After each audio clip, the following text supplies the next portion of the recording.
तो हेलो दोस्तों, कैसे हैं आप सब? आई होप आप सब बहुत अच्छे होंगे और अपने एग्ज़ाम के प्रिपरेशन में ज़ोरों-शोरों से लगे हुए होंगे। जैसा कि आप सभी को पता है कि मैं जो है अभी कुछ इस तरह से मैराथन की सीरीज़ लेकर आ रही हूँ जिसमें मैं एमसीक्यूज़ कराती हूँ, साथ के साथ उसके न्यूमेरिकल जो एमसीक्यूज़ बन सकते हैं वो कराती हूँ और उसके बाद में उस थ्योरी का जो है समरी टेबल देती हूँ। इस तरह से हम अभी पढ़ रहे हैं साथ में। ठीक है? तो मैंने अभी तक ये डीबीएमएस कंप्लीट किया है बस। डीबीएमएस का मेरा ये वाला जो है एमसीक्यू सीरीज़ जाकर देख सकते हैं जिसमें मैंने पूरा डीबीएमएस का एमसीक्यू एक ही वीडियो में कंप्लीट कर दिया है, साथ के साथ समरी टेबल भी हर चैप्टर का ऐड किया है। तो चलिए फिर चैप्टर वाइज़ हम स्टार्ट करते हैं आज के एमसीक्यू को। लेकिन आज मैंने ना थोड़ा-सा चेंज किया पहले मैं समरी टेबल रख रही हूँ, उसको पढ़ने के बाद उससे रिलेटेड एमसीक्यूज़ करते हैं। ठीक है? तो पहला जो है कंप्यूटर सिस्टम क्या होता है उसका समरी टेबल अगर देखें तो देखो सबसे पहले तो होता है सीपीयू। अब इसके कंपोनेंट में 3 होते हैं, पहला एएलयू होता है, फिर होता है कंट्रोल यूनिट और फिर होता है रजिस्टर। ठीक है? एएलयू क्या करता है? अरिथमेटिक ऑपरेशन परफॉर्म करता है जैसे प्लस माइनस इनटू डिवाइड और साथ के साथ लॉजिकल ऑपरेशन भी परफॉर्म करता है जैसे एंड और नॉट कंपैरिजन ये सब। दूसरा जो कंट्रोल यूनिट का काम होता है एक्ट एज ए सुपरवाइजर। ठीक है? सुपरवाइजर के जैसा ये एक्ट करता है, हर किसी को सुपरविजन देता है, मतलब ये करना है, वो करना है, इस तरह से बताता है। जैसे कि एक बैंक का मैनेजर होता है ना, उसको ये कर दो, वो कर दो, कंट्रोल सिग्नल्स भेजता रहता है ये सभी को। Fetch instruction, decode item and manage data flow. अगर आप बोलो इंस्ट्रक्शन साइकिल भी इसमें अलग से एक टॉपिक है, अगर आप इसके लास्ट चैप्टर में देखो सीपीयू स्ट्रक्चर, वहाँ पर इंस्ट्रक्शन साइकिल दिया है जिसमें सेकंड फेज़ होता है, पहला फेज़ होता है फैच करना। जिसमें हम इंस्ट्रक्शन को फैच करते हैं और इंस्ट्रक्शन रजिस्टर में रखते हैं। दूसरा जो होता है डिकोड, डिकोड क्या करता है इंस्ट्रक्शन रजिस्टर में जो भी इंस्ट्रक्शन है उसको डिकोड करता है, इंटरप्रेट करता है, ठीक है? उसके बाद तीसरा जो इसमें होता है फेस होता है एग्जीक्यूट। अब इसमें क्या करता है सीपीयू जो है यहाँ डिकोड में साथ के साथ हम ये भी देखते हैं कि हमारा जो ऑपरेंड है, ठीक है? वो ऑपरेंड कहाँ है? जिस पर हमको ऑपरेशन परफॉर्म करना है वो ऑपरेंड कहाँ है वो भी देखते हैं। उसके बाद जो है लास्ट फेज में एग्जीक्यूशन। तो ये जो डिकोड वाला पार्ट है, ये जो काम है कंट्रोल यूनिट करता है। ये बोले fetch instructions, decode item and manage data flow, ये काम करता है कौन? हमारा कंट्रोल यूनिट। रजिस्टर क्या करता है? ये हाई स्पीड टेम्पररी स्टोरेज है। टेम्पररी स्टोरेज है पर सबसे ज्यादा स्पीड रजिस्टर का ही होता है सीपीयू में, ठीक है? इस सीपीयू के अंदर होता है ये बोल रहा है, ठीक? जैसे कि और क्या-क्या रजिस्टर है, प्रोग्राम काउंटर होता है, एक्यूमुलेटर, रजिस्टर ऑर्गेनाइजेशन अलग से दिया है, ये जो मैं लास्ट चैप्टर बोल रही हूँ ना सीएसए का, उसके साथ में रजिस्टर ऑर्गेनाइजेशन भी दिया है। मैंने सीएसए का भी वीडियो डाला है मैराथन का, थ्योरी मैराथन है पूरा उसमें, ठीक है? पार्ट 1 वो आपको मिल जाएगा, आप उसको एक बार ज़रूर से चेक करना। मैं उसमें पूरा सिलेबस तो कवर नहीं कर पाई दोस्तों, 1 डेढ़ घंटे का ही है, लेकिन काफ़ी कुछ मैंने उसमें कवर कर दिया, आप देख सकते हैं। इसके बाद मेमोरी हायरार्की की अगर बात करें तो ये मेमोरी के अरेंजमेंट को बताता है कि स्पीड और एक्सेस के बिहाफ पर, एक्सेस टाइम के बिहाफ पर कैसे हम मेमोरी को ऑर्गेनाइज करते हैं, जिसमें वो एक होता है कैश, दूसरा होता है प्राइमरी और तीसरा होता है सेकेंडरी। इसके ऊपर में आप रजिस्टर रखना चाहें तो रजिस्टर भी रख सकते हैं, ठीक है? कैश मेमोरी क्या होता है? एक्सट्रीमली फास्ट ये होता है, एसरैम होता है, प्लेस्ड बिटवीन, कहाँ होता है? ये सीपीयू और रैम के बीच में होता है। जैसे कि हम डायग्राम बनाते हैं कि अगर ये हमारे सीपीयू है तो सीपीयू को सबसे सीधे जो डेटा मिलता है और सबसे स्पीड में जो डेटा मिलता है वो मिलता है कैश से। कैश में अगर वो डेटा नहीं रहता तो वो रैम में फाइंड करता है, अगर रैम में भी वो डेटा नहीं है तब वो जाकर कहाँ करता है? सेकेंडरी मेमोरी में डेटा को ढूंढता है, फिर सेकेंडरी मेमोरी से रैम से कैश में और कैश में फिर कैश से सीपीयू में, इस तरह से डेटा जो है जाता है ना? तो ये कहाँ पर है? इसी को बता रहा था कि सीपीयू और रैम के बीच में है ये कैश, ठीक? जो क्या करता है फ्रीक्वेंटली यूज डेटा को, सीपीयू जिस प्रोग्राम का एग्जीक्यूशन बार-बार कर रहा है और उसको लगता है कि ये चीजें बाद में और यूज हो सकती है, उन फ्रीक्वेंटली यूज डेटा को कैश रखता है, ठीक? इसके बाद होता है प्राइमरी मेमोरी। प्राइमरी मेमोरी होता है वोलेटाइल। वोलेटाइल मतलब अगर पावर ऑफ हो गया तब भी इसका डेटा इरेज हो जाएगा, ठीक है? Power of data of, erase, ठीक? स्टोर एक्टिव प्रोग्राम्स एंड जो भी करंटली वर्किंग प्रोग्राम्स होते हैं, डेटा होते हैं जिस पर काम हो रहा है या जो प्रोग्राम अभी चल रहा है, वो सभी जो है वो रैम में स्टोर होते हैं। ये किस में डिवाइडेड है? तो रैम के 2 टाइप है, एक तो होता है स्टैटिक रैम और दूसरा होता है डायनेमिक रैम। स्टैटिक रैम जो है वो कैश जो है स्टैटिक रैम के ऑर्गेनाइजेशन पे, मतलब इस पे बना हुआ है, ठीक है? स्ट्रक्चर पे। लेकिन डायनामिक रैम को ही हम लोग बोल देते हैं क्या? मेन मेमोरी जिस पर ये बात कर रहे हैं कि प्रोग्राम या डेटा जो एक्टिवली अभी चल रहे हैं, एग्जीक्यूट होने वाले हैं या हो रहे हैं, वो सारे डेटा कहाँ पर रहते हैं? ये रैम में रहते हैं, ठीक है? तभी तो आप लोग जब वो सीपीयू शेड्यूलिंग एल्गोरिथम में रेडी स्टेट एक होता है ना? ओएस में रेडी स्टेट, तो ये वो प्रोसेसेस होती है जिन पर अभी एग्जीक्यूशन किया जाना है ना? जिसको अभी सीपीयू चाहिए, लेकिन वो कहाँ पर रहता है? रेडी स्टेट जो है वो रैम के अंदर बनता है, ठीक? सेकेंडरी क्या होता है? नॉन वोलेटाइल है, परमानेंट स्टोरेज रहता है जैसे हार्ड डिस्क ये एसएसडी वगैरह ये सब। अब मेमोरी यूनिट इम्पोर्टेंट हो जाता है, तो मेमोरी यूनिट होता क्या है कि अगर आपको मेमोरी को मेजर करना है तो उसके लिए हम क्या करते हैं, मेमोरी यूनिट का इस्तेमाल करते हैं, जो कि होता है बीट, बाइट, इस तरह से। तो बीट और 1 निबल इक्वल टू होता है 4 बिट, 1 बाइट इक्वल टू होता है 8 बिट, 1 केबी 1024 बाइट भी होता है। इसको मैं साथ के साथ दोस्तों बताई थी आपको, 1 केबी को 2 टू द पावर 10 बाइट बोला तब भी सेम है, या फिर 10 टू द पावर 3 बाइट बोला तब भी सेम है, ये 1 केबी के बराबर होता है इतना डेटा, ठीक है। वैसे 1 एमबी जो है 2 टू द पावर 20 के या तो 10 टू द पावर 6 के बराबर होता है। वैसे ही 1 जीबी होता है वो 2 टू द पावर 30 के या फिर 10 टू द पावर 9 के, 3 6 9 ऐसे कर करके आगे बढ़ता है, ठीक है। तो इस तरह से आप याद रखना दोनों तरह से, ठीक। उसके बाद सिस्टम इंटरकनेक्शन में अगर हम बात करें तो हम बोलते हैं कि बस जो है 3 बस होते हैं, data bus, address bus, control bus. ये क्या काम करते हैं कि जब भी आपको सीपीयू, आईओ या फिर अन्य जो डिवाइसेस है उनके बीच में आपको क्या करना है, डेटा या इंफॉर्मेशन को या कंट्रोल सिग्नल को शेयर करना है, ठीक है ना। तो एक कम्युनिकेशन पाथवे होता है ये बसेस, जिसके थ्रू हम ये काम कर सकते हैं कि सीपीयू से डेटा आईओ में ले जा सकते हैं, आईओ से डेटा सीपीयू में ला सकते हैं, पेरिफेरल डिवाइसेस में ले जा सकते हैं। ये तो 3 टाइप होते हैं। पहला होता है डेटाबेस। डेटाबेस होता है बाई डायरेक्शनल, क्योंकि ये कैरीज एक्चुअल डेटा को ये कैरी करता है और सीपीयू से मेमोरी में भी डेटा आ सकता है और मेमोरी से वापस सीपीयू में भी जा सकता है, इसलिए इसको बोलते हैं बाई डायरेक्शनल, ठीक है। तीसरा जो होता है मतलब नेक्स्ट जो टाइप है वो होता है address bus. Address bus unidirectional होता है, क्योंकि हमारे जो सीपीयू होते हैं ये सीपीयू ही क्या करता है, लॉजिकल एड्रेस जनरेट करता है। ऐसा एड्रेस जो डेटा चाहिए, जो ऑपरेंड चाहिए, उसका एड्रेस सीपीयू जनरेट करता है ना। तो इसलिए यूनिडायरेक्शनल होता है सीपीयू से मेमोरी की तरफ, ठीक है। Carries the memory address location to be accessed, ठीक है। जो भी मेमोरी लोकेशन एक्सेस करना है उसको एक्सेस ये स्टोर करके रखता है एड्रेस बस। नेक्स्ट होता है कंट्रोल बस। कंट्रोल बस क्या करता है, ये carrying time and control signals. Time और कंट्रोल सिग्नल्स को ये कैरी करने का काम करता है, जैसे रीड राइट करना है कुछ कंट्रोल यूनिट से, तो ये काम के लिए ये बना है कंट्रोल सिग्नल, ठीक है। अब अगर सॉफ्टवेयर के कॉन्सेप्ट की अगर बात करें तो ये इसमें मैं साथ के साथ सिस्टम सॉफ्टवेयर, एप्लीकेशन सॉफ्टवेयर, ये सब भी साथ में रख दी हूँ, ठीक है। तो सिस्टम सॉफ्टवेयर क्या होता है, essential for hardware operation. Hardware को ऑपरेट करने के लिए, मैनेज करने के लिए हम क्या करते हैं, सिस्टम सॉफ्टवेयर का यूज करते हैं। सॉफ्टवेयर 2 टाइप के होते हैं, एक होता है सिस्टम सॉफ्टवेयर, दूसरा होता है एप्लीकेशन सॉफ्टवेयर, ठीक है। ये operating system, device, driver, utility programmes या फिर लैंग्वेज ट्रांसलेटर, ये सभी सिस्टम सॉफ्टवेयर होते हैं। एप्लीकेशन सॉफ्टवेयर क्या होते हैं, ये किसी भी स्पेसिफिक टास्क को परफॉर्म करने के लिए होते हैं। अगर आपके डिवाइस में सिस्टम सॉफ्टवेयर नहीं है तो आपका सिस्टम रन नहीं होगा, पर अगर जो डिवाइस में एप्लीकेशन सॉफ्टवेयर नहीं है तो भी आपका सिस्टम रन करेगा, ठीक है। यूटिलिटीज क्या होते हैं, जब आपको सिस्टम की मेंटेनेंस या स्मूथ फंक्शनिंग के लिए, जैसे कि antivirus, disk defragmenter, backup tools वगैरह का यूज करते हैं, जो आपके सिस्टम की स्मूथ फंक्शनिंग के लिए जरूरी है, आपके सिस्टम को मेंटेन करके रखता है, तो उसको बोलते हैं यूटिलिटीज, ठीक है। अब इसके बाद ऑपरेटिंग सिस्टम इंडिविजुअल दिया था, तो की फंक्शंस क्या है, ये सबसे ज्यादा जरूरी है। या फिर ऑपरेटिंग सिस्टम को ही बोलते हैं रिसोर्स मैनेजर।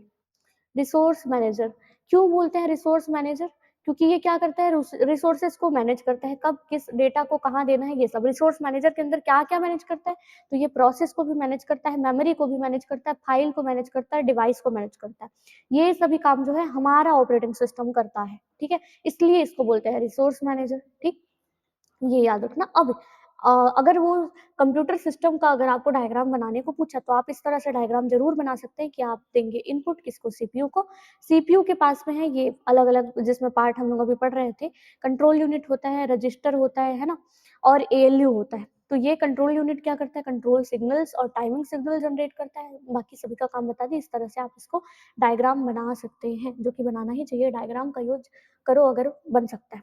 इसके बाद में एडवांस डायनेमिक रैम और ये स्टैटिक रैम, ये क्या होता है, इसके बीच में भी आया हुआ है डिफरेंस। तो देखो, डायनेमिक रैम क्या होता है कि uses capacitor, needs periodic referencing, slower uses and देखो, हमारा जो डायनेमिक रैम है वो बना कैसे है, इसके आर्किटेक्चर पर जाएं तो ये एक कैपेसिटर और एक ट्रांजिस्टर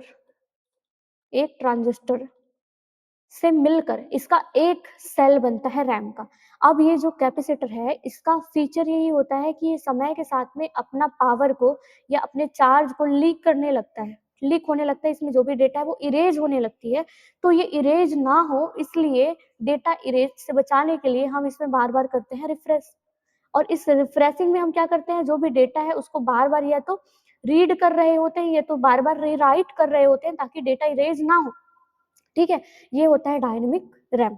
तो वही बोल रहे हैं क्या होता है, कैपेसिटर का यूज करता है, इसमें बार बार आपको रिफ्रेश करने की जरूरत पड़ती है। अगर आप रिफ्रेश कर रहे हैं उस टाइम में सीपीयू इसके डेटा को एक्सेस नहीं कर पाता, इसलिए ये स्लो हो जाता है, ठीक है।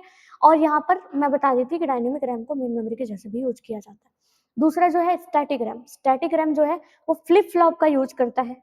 अब फ्लिप फ्लॉप में जो डेटा है वो स्टैटिक रहता है, आपको रिफ्रेश करने की जरूरत नहीं है। जब रिफ्रेशिंग की जरूरत नहीं है तो ये फास्ट है। और किस में यूज होता है, तो कैश मेमोरी में स्टैटिक रैम यूज होता है, ठीक है। आगे बढ़ते हैं।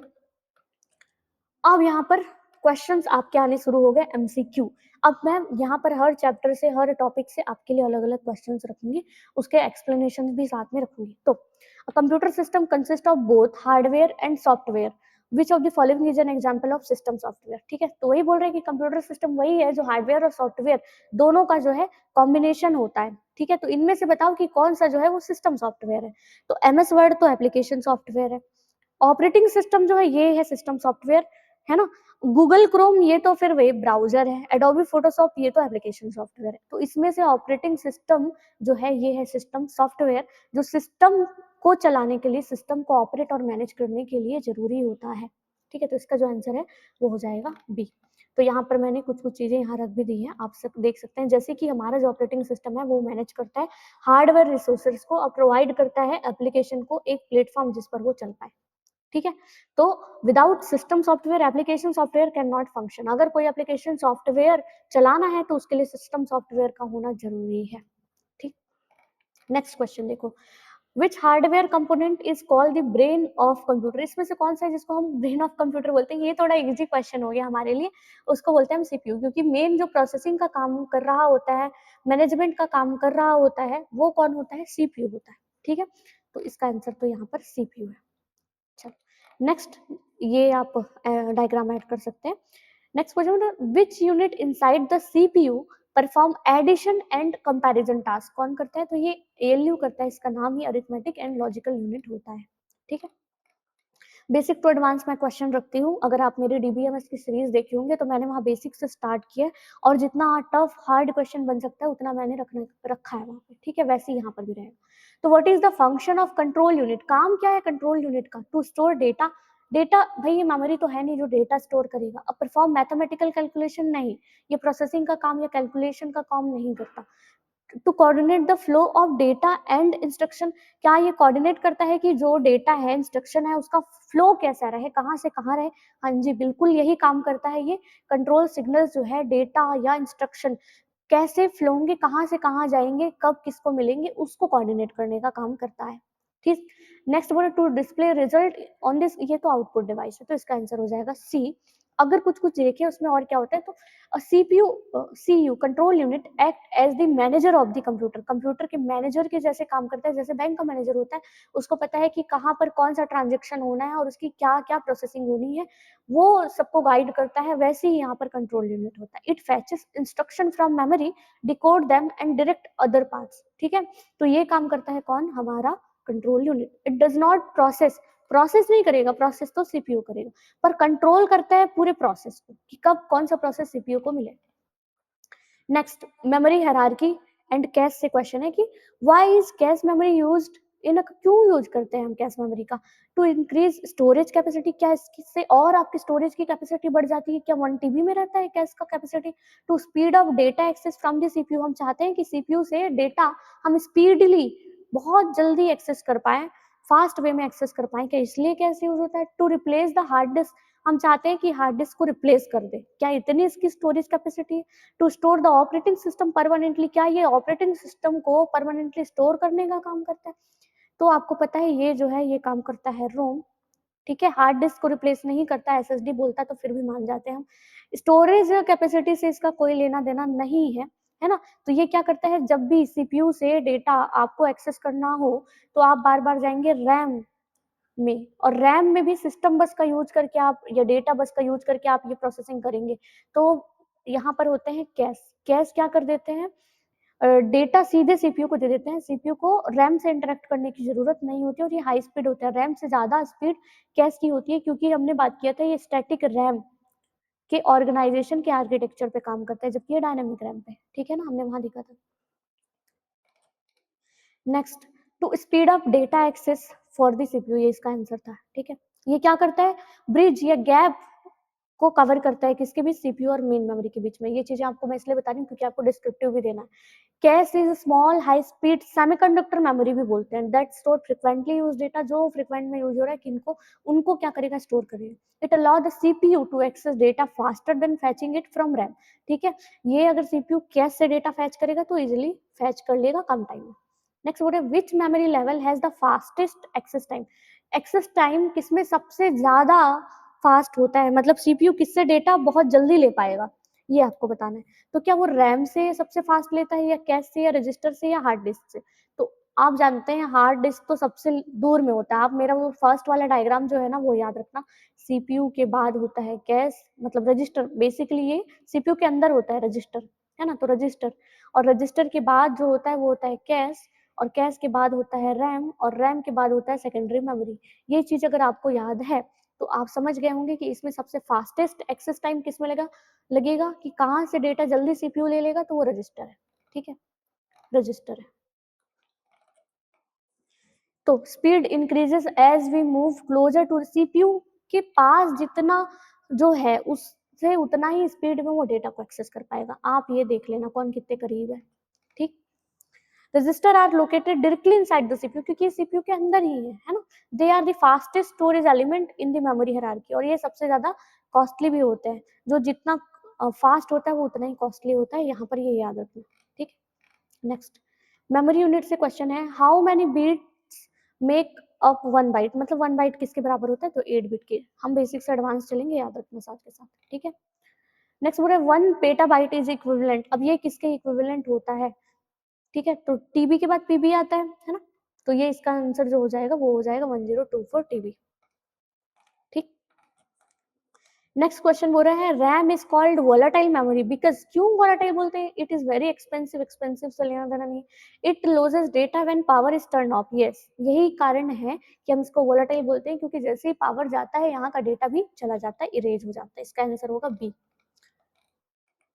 नेक्स्ट बोला which type of RAM uses capacitor and need to be refreshed, कौन सा रैम है जिसमें कैपेसिटर यूज होता है इसलिए उसको बार बार रिफ्रेश करने की भी जरूरत पड़ रही है, तो वो होता है डायनेमिक रैम, ठीक है।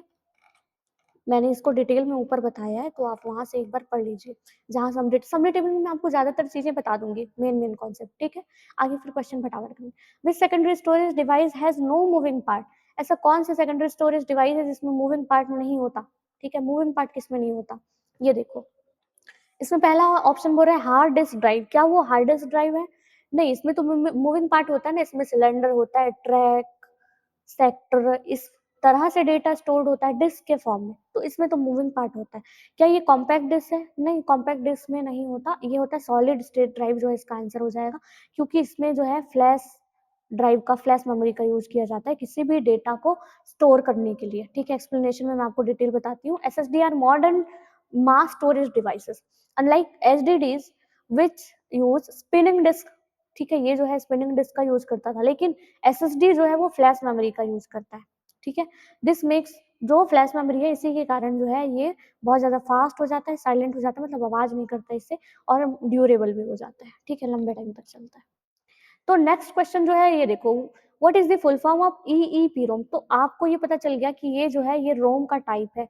रोम के मेनली 3 टाइप है ना, एक होता है प्रोम, ये एक होता है ई रोम, और एक होता है ई रोम, ठीक। तो यहाँ पर ये क्या होता है, electronically erasable programming, programmable read only memory, ये होता है ये, ठीक है। यहाँ इलेक्ट्रॉनिक इरेजेबल नहीं होता, electronically erasable programmable read only memory होता है। सुन के भी आपको अच्छा लग रहा होगा ठीक है, हम तो पढ़ के सुन के जो अच्छा लग जाता है फुल फॉर्म उसी को मान लेते हैं ज्यादातर। इसके मैं कुछ आपको क्वालिटीज बता दूं, तो देखो रोम जो पहले के आते थे ट्रेडिशनल रोम, तो इसमें डेटा जो है एक बार अगर आप रीड, मतलब राइट कर दिए, तो आप उसको बस रीड कर पाते थे बार बार, इसके डेटा को इरेज नहीं कर पाते थे, है ना, जो पहला वाला है। ईपी रोम में क्या हुआ, यूवी रेज के कांटेक्ट में अगर आप किसको लाते, प्रोग्रामेबल रोम को लाते, ये एक डिवाइस रहता था प्रोग्रामेबल रोम, अगर उसको यूवी रेज के कांटेक्ट में अगर लाते तो वो डेटा इरेज हो सकता था, उसके बाद आप राइट कर सकते थे।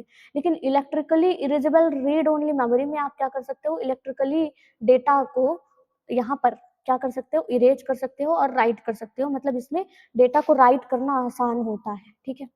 अब इसके मैं कुछ चीजें यहाँ पर भी बता दूं, तो ये नॉन वोलाटाइल, क्योंकि रोम है, रोम तो non volatile, it can be erased and rewritten using a electrical signal. Electrical signal का यूज करके आप यहाँ के डेटा को इरेज कर सकते हैं और फिर से रिराइट कर सकते हैं, ठीक है। इसके लिए आप flash drives are a common implementation. आप जो फ्लैश ड्राइव देखते हैं, पेन ड्राइव, वो जो है इसका एग्जाम्पल है electronical erasable programmable read only memory का, ठीक है। नेक्स्ट इनपुट आउटपुट से which device is use to convert a hard copy into digital soft copy. तो हार्ड कॉपी को सॉफ्ट कॉपी में जो करता है वो होता है स्कैनर, इसके बारे में और बात नहीं करेंगे। बाकी प्रिंटर तो हार्ड कॉपी में प्रिंट कर देता है ना। और प्लॉटर क्या करते हैं, अगर आपको बैनर बनाना है या फिर इस तरह से बड़ा कुछ फ्लैक्स वगैरह, तब प्लॉटर यूज होता है। मॉनिटर आपको पता है कि स्क्रीन में आपका आउटपुट दिखाता है, ठीक। इसका आंसर जो हो जाएगा वो है स्कैनर। नेक्स्ट क्वेश्चन बोल रहा है an inkjet printer is an example of. Inkjet printer किसका एग्जांपल है? देखो प्रिंटर दो टाइप के होते हैं, एक होता है इम्पैक्ट प्रिंटर और दूसरा होता है non impact printer. Impact printer जो होता है ना, उसमें आवाज भी होती है बहुत, नॉन इम्पैक्ट प्रिंटर में आवाज नहीं होती है। तो इंकजेट किस तरह का है, यही पूछ रहा है ये। तो ये जो आंसर है ना, ये नॉन इम्पैक्ट प्रिंटर का आंसर है, ठीक है। नॉन इम्पैक्ट प्रिंटर होता है इंजेक्ट। यहाँ पर देखो क्या बोल रहे हैं कि printers are classified by how they put ink on paper, ठीक है। इसके बिहार पर हमने क्लासिफाई किया है कि हम उस पर इंक कैसे पुट कर सकते हैं पेपर में। तो नॉन इम्पैक्ट प्रिंटर जैसे इंजेक्ट या लेजर है, do not hit the paper with a ribbon, इसमें आपको रिबन से ही पेपर हिट नहीं होता इसमें, ठीक है। They are quieter and provide higher resolution भी प्रोवाइड करते हैं, और ये बहुत थोड़ा स्पीड होता है, मतलब फास्ट होते हैं इम्पैक्ट प्रिंटर से, ठीक है। नेक्स्ट क्वेश्चन यहाँ पर बोल रहे हैं कि एडवांस रैम और मेमोरी हायरार्की से कि advance dynamic RAM what does synchronous dynamic RAM, SD RAM क्या होता है ये बताना है, ठीक है। पहले यहाँ पर कॉन्सेप्ट देखो क्या, इट वर्क विदाउट इलेक्ट्रिसिटी, क्या इलेक्ट्रिसिटी के बिना काम कर लेता है ये, ठीक है। जो synchronous dynamic RAM, it synchronize its speed with the CPU clock, क्या ये सीपीयू के क्लॉक के साथ अपनी स्पीड को सिंक्रोनाइज कर लेता है।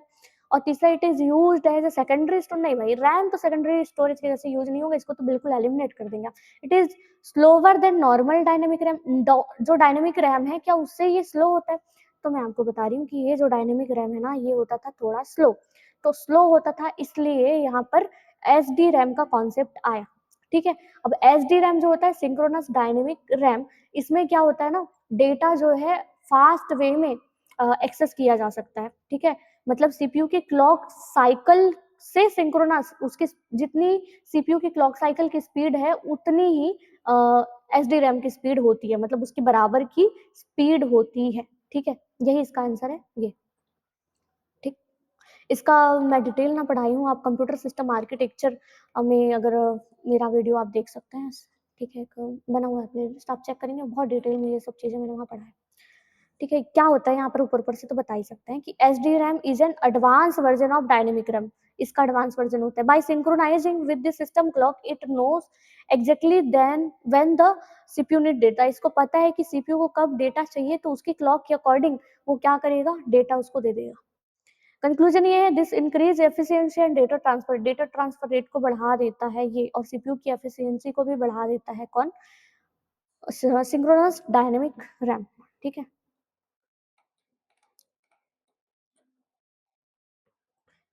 अब यहाँ पर नेक्स्ट बोल रहा है as we move down the memory hierarchy, अगर हम लोग नीचे की तरफ जाए रजिस्टर से रैम की तरफ, ठीक है, तो कॉस्ट पर बीट पूछ रहा है, मतलब कि कॉस्ट जो है वो इंक्रीज होगा या डिक्रीज होगा। रजिस्टर से अगर आप हार्ड डिस्क की तरफ जाओगे तो कॉस्ट जो है वो डिक्रीज होता जाएगा, क्योंकि जितना स्पीड होता है उतना ही ज्यादा, जितना स्पीड होता है उतना ही ज्यादा उसका कॉस्ट होता है। तो इसका कॉस्ट सबसे ज्यादा होगा, उसके बाद वाले का कम, उसके बाद वाले का कम, तो ये डिक्रीज होता जाएगा, ठीक है। अब यहाँ पर सिस्टम बस आर्किटेक्चर से क्वेश्चन है कि which bus is responsible for carrying time signal like read and write from the CPU to memory, CPU से मेमोरी में ले जाने के लिए टाइमिंग सिग्नल को कौन यहाँ पर स्टोर करता है, मतलब कौन कैरी करता है इन तीनों में। तो आपको समझ में कंट्रोल सिग्नल है ये सब, तो कंट्रोल बस इसको क्या करेगा, स्टोर करके रखेगा, है ना।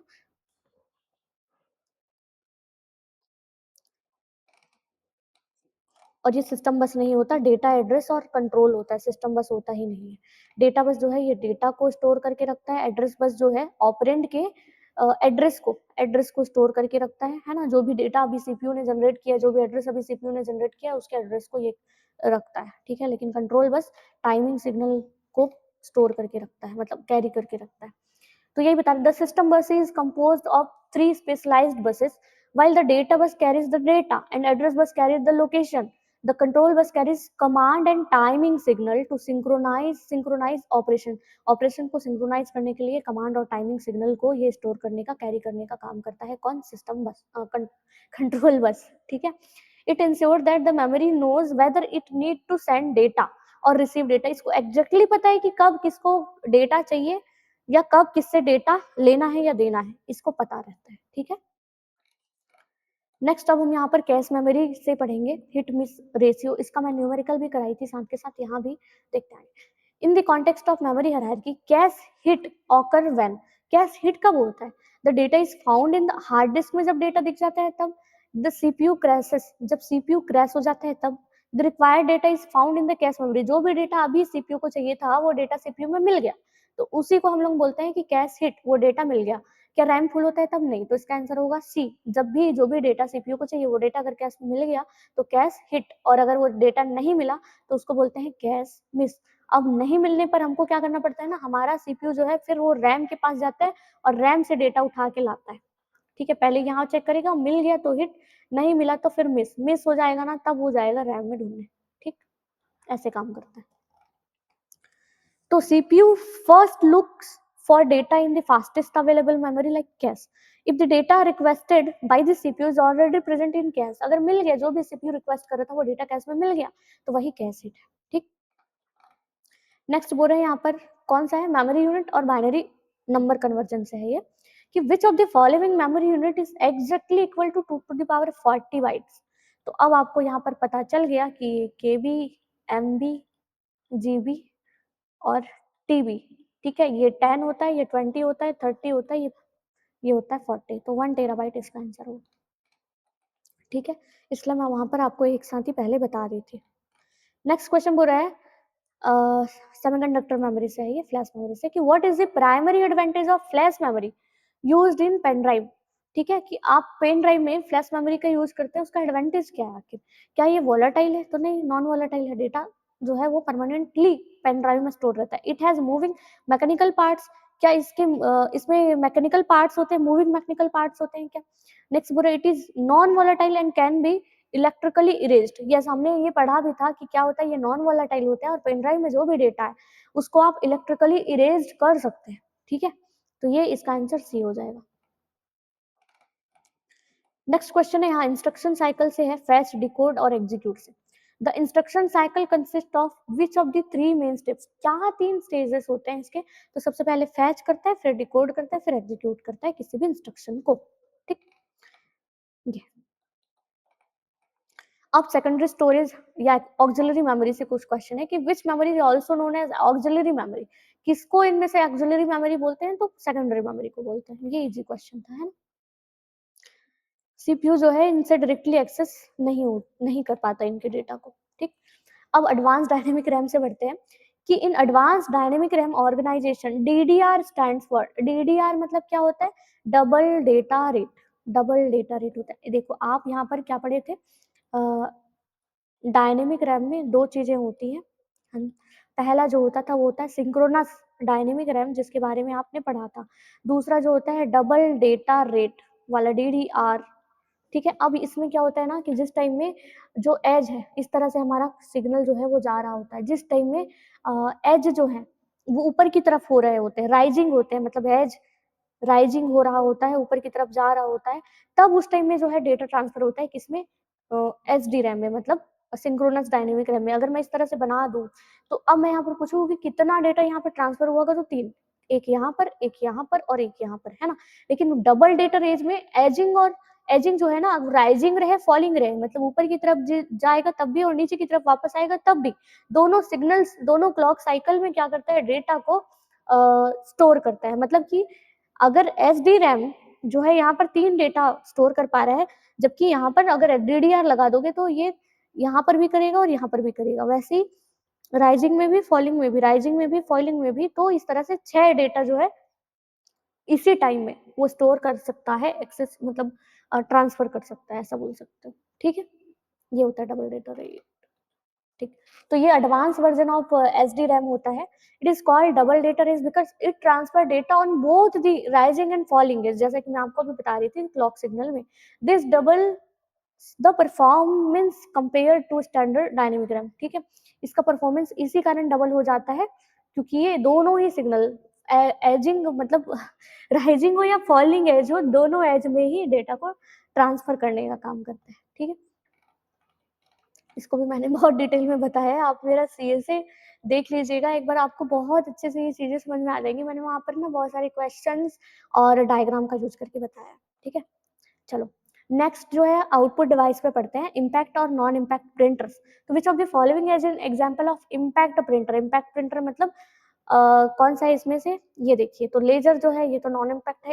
इंकजेट, डॉट मैट्रिक्स जो है ये क्या होता है, ये शायद हमने पढ़ा भी है कि डॉट मैट्रिक्स क्या होता है कि जब आप डेटा को ना डॉट के फॉर्म में क्या करो, राइट करो। ठीक है, वो होता है, तो इसका आंसर हो जाएगा सी। ठीक, नेक्स्ट इसका एक्सप्लेनेशन देखते हैं कि printers are divided into impact and non impact. Impact printer use a physical mechanism like pins to strike and ink ribbon against paper. ठीक है, जब भी पेपर में इसको कुछ लिखना होता था, ठीक है, तो वो इंक को स्ट्राइक करता था यूजिंग रिबन। ठीक है, लेकिन यहाँ पर जो है इंक रिबन का यूज करके वहां पर ऐसे ऐसे लिखाता था। तो दे आर नॉइजी, है ना, नॉइज होता था, but useful for printing carbon copies अगर आपको करनी है तो उसके लिए ये यूजफुल रहता था। नेक्स्ट क्वेश्चन यहाँ पर सीपीयू रजिस्टर में देखें तो which register keep track of the instruction currently being executed. जो भी इंस्ट्रक्शन अब भी एग्जीक्यूट होना है वो इंस्ट्रक्शन जो है वो कौन सा रजिस्टर रखता था, ये बोल रहा है। ठीक है, अभी करेंटली बोल रहे हैं तो वो होगा ये इंस्ट्रक्शन रजिस्टर, क्योंकि अगर वो नेक्स्ट इंस्ट्रक्शन बोलता है तो प्रोग्राम काउंटर। और मेमोरी डेटा रजिस्टर क्या करता है, जिसको मेमोरी बफर रजिस्टर भी बोलते हैं, ये मेमोरी से रैम से जो डेटा अभी उसको देना है मेमोरी, है ना, या फिर वहां से डेटा लाना है, तो एक्चुअल डेटा जो है यहाँ पर रहता है। आप समझिए, एक्यूमुलेटर में इंटरमीडिएट रिजल्ट रहते हैं, जैसे कि अगर आप क्या कर रहे हैं, a प्लस बी प्लस सी कर रहे हैं, तो a प्लस बी का जो आंसर आएगा इंटरमीडिएट है ये, है ना, तो वो एक्यूमुलेटर में रहेगा। तो ये इंस्ट्रक्शन रजिस्टर होता है। तो different register have specific roles during execution. जब भी हम किसी भी प्रोग्राम को एग्जीक्यूट करते हैं तो अलग अलग रजिस्टर के अपने अपने रोल्स हैं। While the CPU hold the address of the next instruction, जहां पर हमारा जो पीसी है वो नेक्स्ट इंस्ट्रक्शन के एड्रेस को होल्ड करता है। आईआर क्या करता है, करंट इंस्ट्रक्शन कोड को होल्ड करके रखता है जो अभी डिकोड हो रहा है, मतलब डिकोड हुआ है, मतलब अभी एग्जीक्यूट होने वाला है। ठीक है, ये इंटरनल सीपीयू आर्किटेक्चर के पार्ट होते हैं ये। नेक्स्ट, अब यहाँ पर एस रैम और डी रैम से अगर क्वेश्चन देखें तो यहाँ पर क्या क्वेश्चन कर रहा है कि what happen to data in static RAM. मतलब कि जो डेटा स्टैटिक रैम है उनके साथ क्या होता है, इट नीड कांस्टेंट रिफ्रेशिंग, क्या उनको रिफ्रेशिंग की जरूरत पड़ती है, दोनों में डिफरेंस वही बोल रहे हैं। ठीक है, स्टैटिक रैम में जो डेटा है क्या उनको रिफ्रेश करना पड़ता है। It is loss even if power is on, अगर पावर ऑन है तब भी वो डेटा लॉस हो जाता है क्या, no, it stay as long as power is supplied without needing refresh cycle. ये जब तक कि पावर सप्लाई इसको मिलती रहती है बिना रिफ्रेशिंग के भी ये तब तक के डेटा को स्टोर करके रखता है। क्या वो होता है static RAM. It is permanent, तो परमानेंट तो है नहीं क्योंकि ये रैम है। डेटा लॉस करेगा नहीं क्योंकि ये रैम है ना। तो रिफ्रेशिंग की जरूरत पड़ती है या रिफ्रेशिंग की जरूरत नहीं पड़ती, बस यही बात है। तो हमको पता है डायनेमिक रैम में रिफ्रेशिंग की जरूरत पड़ती है बिकॉज ऑफ कैपेसिटर। तो इसका जो आंसर होगा ये हो जाएगा ये। ठीक है, सी वाला। ठीक है, यहाँ पर क्या बोल रहे हैं, स्टैटिक रैम जो है फ्लिप फ्लॉप का यूज करता है ना कि कैपेसिटर का, क्योंकि फ्लिप फ्लॉप का यूज कर रहा है तो इसका चार्ज नहीं लीक होगा, ना हमको रिफ्रेशिंग की जरूरत पड़ेगी। ठीक है, this makes S RAM much faster and more expensive than dynamic RAM. ठीक है, ज्यादा एक्सपेंसिव होता है स्टैटिक रैम से, मतलब डायनेमिक रैम से, ठीक है। डायनेमिक रैम से ज़्यादा कॉस्टली होता है स्टैटिक रैम। जितनी स्पीड जिसकी होगी उतना ही कॉस्ट रहेगा उसका, ऐसा याद रखना, काम आएगा। अब यहाँ पर देखते हैं the terms baud rate. Baud rate is use to measure, क्या मेजर करता है ये बॉड रेट, ये आपको बताना है। तो ये जो बॉड रेट है ना, ये क्या करता है, डेटा ट्रांसफर की स्पीड को बताता है कि एक सेकंड में कितना स्पीड में डेटा ट्रांसफर हुआ है, एक सेकंड में कितना डेटा ट्रांसफर हुआ है, इसको बताता है कौन, डेटा ट्रांसफर रेट।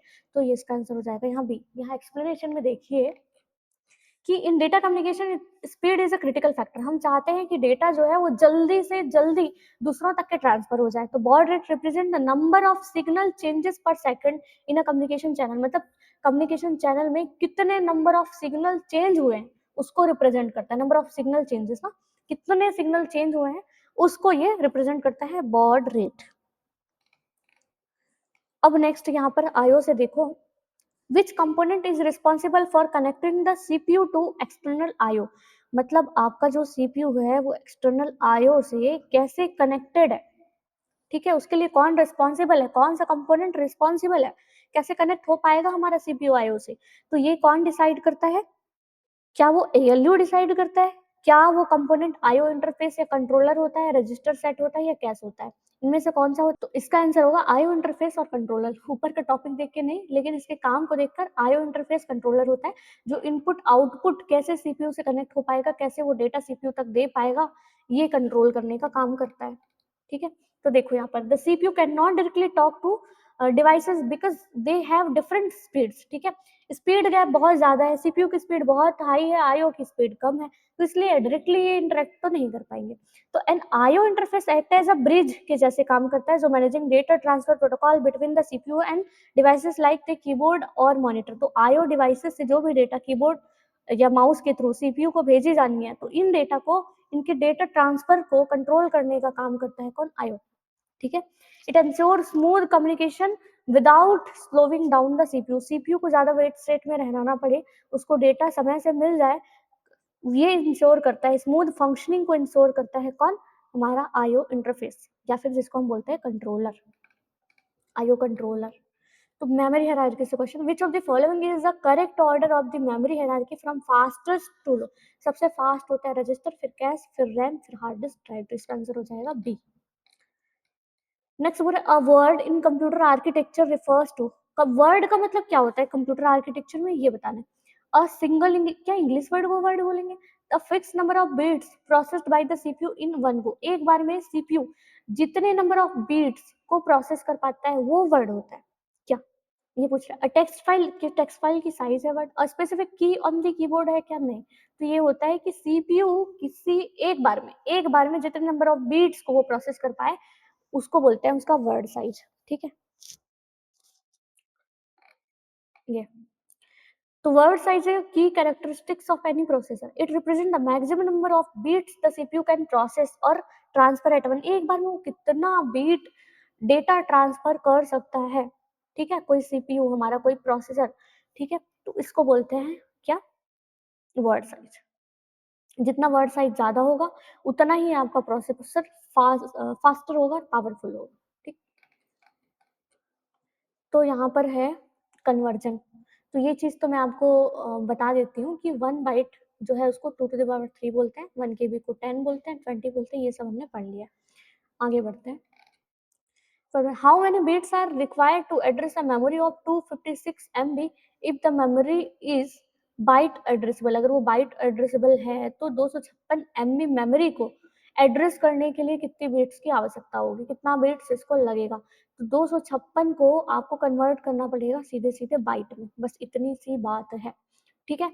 तो 256 को हम क्या लिखते हैं, तो इसको लिखते हैं 2 to the power 8, 8, ठीक। अब एमबी को क्या लिखते हैं, तो के बी एमबी, 10, 20, तो 2 to the power 20 इसको लिखते हैं। अब आपको ये वाला रूल तो पता ही होगा, a to the power m into a to the power n। ऐसा रहा कि बेस सेम हो और पावर अलग अलग हो तो पावर आपस में जुड़ जाते हैं, तो इस तरह से ये टोटल इतना आ जाएगा, है ना। तो यहाँ पर 8 और 20, तो ये हो जाएंगे टोटल 28 बीट्स, ठीक। इसका आंसर आ जाएगा 28 बीट्स। इस तरह से क्वेश्चन पूछा जाता है। मुझे तो ये क्वेश्चंस इजी लगते हैं, आप बताना कि आपके लिए ये क्वेश्चंस कैसे हैं, क्या ये टफ है, क्या आप बना पा रहे हैं इन क्वेश्चंस को। A computer system has a main memory of 1 GB, इसकी जो मेन मेमोरी है 1 जीबी की। How many 256 MB RAM chips are needed to construct this memory, तो इस तरह की मेमोरी को बनाने के लिए कितने 256 एमबी रैम चिप चाहिए, कितने 256 एमबी वाले रैम चिप चाहिए 1 जीबी मेन मेमोरी को बनाने के लिए। ठीक है, तो ये आपको यहाँ पर देखना है 256 256 एमबी। ठीक है, ठीक है, 256 एमबी को 1 जीबी बनाना है। ओके, हम समझ गए। हमको पता है कि 1 जीबी जो है वो किसके बराबर, कितने एमबी के बराबर होता है, तो 1024 एमबी के बराबर होता है। तो अगर आपको क्या कर दें, यहाँ पर आप 256 एमबी अगर आपको बनाना है, 256 एमबी बनाने के लिए आपको क्या करना पड़ेगा। अब मैंने आपको एक ट्रिक बताया होगा पहले, अगर आपने देखा होगा मेरा मैराथन देख लेना, कि स्मॉल अगर मेमोरी यूनिट है उसको अगर आपको लार्ज मेमोरी यूनिट में अगर कन्वर्ट करना है, स्मॉल है छोटा है उसको बड़े में करना है, तो आपको 1024 से डिवाइड करना पड़ता है। लेकिन अगर लार्ज को अगर आपको स्मॉल में लाना है तो आपको 1024 से मल्टीप्लाई करना पड़ता है। यही काम आपको करने की जरूरत है यहाँ पर। ठीक है, तो जैसे कि अगर यहाँ पर अगर आपके पास 256 एमबी है ना, 256 एमबी है, ठीक है, इसको अगर आपको जीबी में कन्वर्ट करना है, जीबी में कन्वर्ट करना है, तो आपको क्या करना पड़ेगा, 1024 से डिवाइड करना पड़ेगा। ठीक है, तो आप ये 1024 से 256 एमबी को डिवाइड कर दो, इन दोनों को डिवाइड कर दो, तो डिवाइड करोगे ना तो ये इसका जो आंसर आएगा वो आ जाएगा 4। तो टोटल आपको 4 256 एमबी वाले चिप लगेंगे 1 जीबी के रैम में कन्वर्ट करने के लिए। ठीक है, 4 लगेंगे, इसको डिवाइड करोगे आंसर, तो यहाँ पर जो है 4 चिप इसका आंसर आ जाएगा। ये देखो, ठीक है, 1 जीबी जो है इसके बराबर होता है। आपके सिंगल चिप की कैपेसिटी है 256 जीबी, तो आपको इसको करना पड़ेगा डिवाइड किससे, 256 को मैं उल्टा कर दी थी क्या, ठीक तो की थी, ठीक, 1024 को 256 से डिवाइड कर दो, तो आपको पता चलेगा 4 आपको ऐसे ऐसे और लगेंगे, तब जाकर वो 1 जीबी का रैम बन पाएगा। ठीक, नेक्स्ट बोल रहा है calculate the total number of bits in 4 KB memory block, कितने बिट्स हैं 4 केबी में ये आपको बताना है। तो 4 मतलब 2 टू द पावर 2 और केबी मतलब कि 2 टू द पावर 10। ठीक है, तो ये हो जाएगा क्या 4, और ये क्या हो जाएगा 1024, है ना, ऐसे ही होगा। इसको मल्टीप्लाई कर दोगे तो क्या आ जाएगा आपका आंसर, ये कर दोगे तो क्या आ जाएगा 4 4 जा 16, यहाँ आएगा ये, और ये हो जाएगा 9, ये हो जाएगा 0 और ये हो जाएगा 4, मतलब 4096 आंसर आ जाएगा बाइट में। आपको किस में आंसर मांगा है, बीट्स में। तो मैं फिर वही वाला आपका ट्रिक कि स्मॉल से कैपिटल में जाना है, लार्ज में जाना है, तब आपको डिवाइड करने की जरूरत है, और आपके पास कैपिटल यूनिट है, स्मॉल में जाना है, तब आपको मल्टीप्लाई करने की जरूरत है। ठीक है, तो यहाँ पर ये मेरे बाइट में है, तो आपको पता है 1 बाइट जो है वो क्या है 8 बीट के बराबर होता है।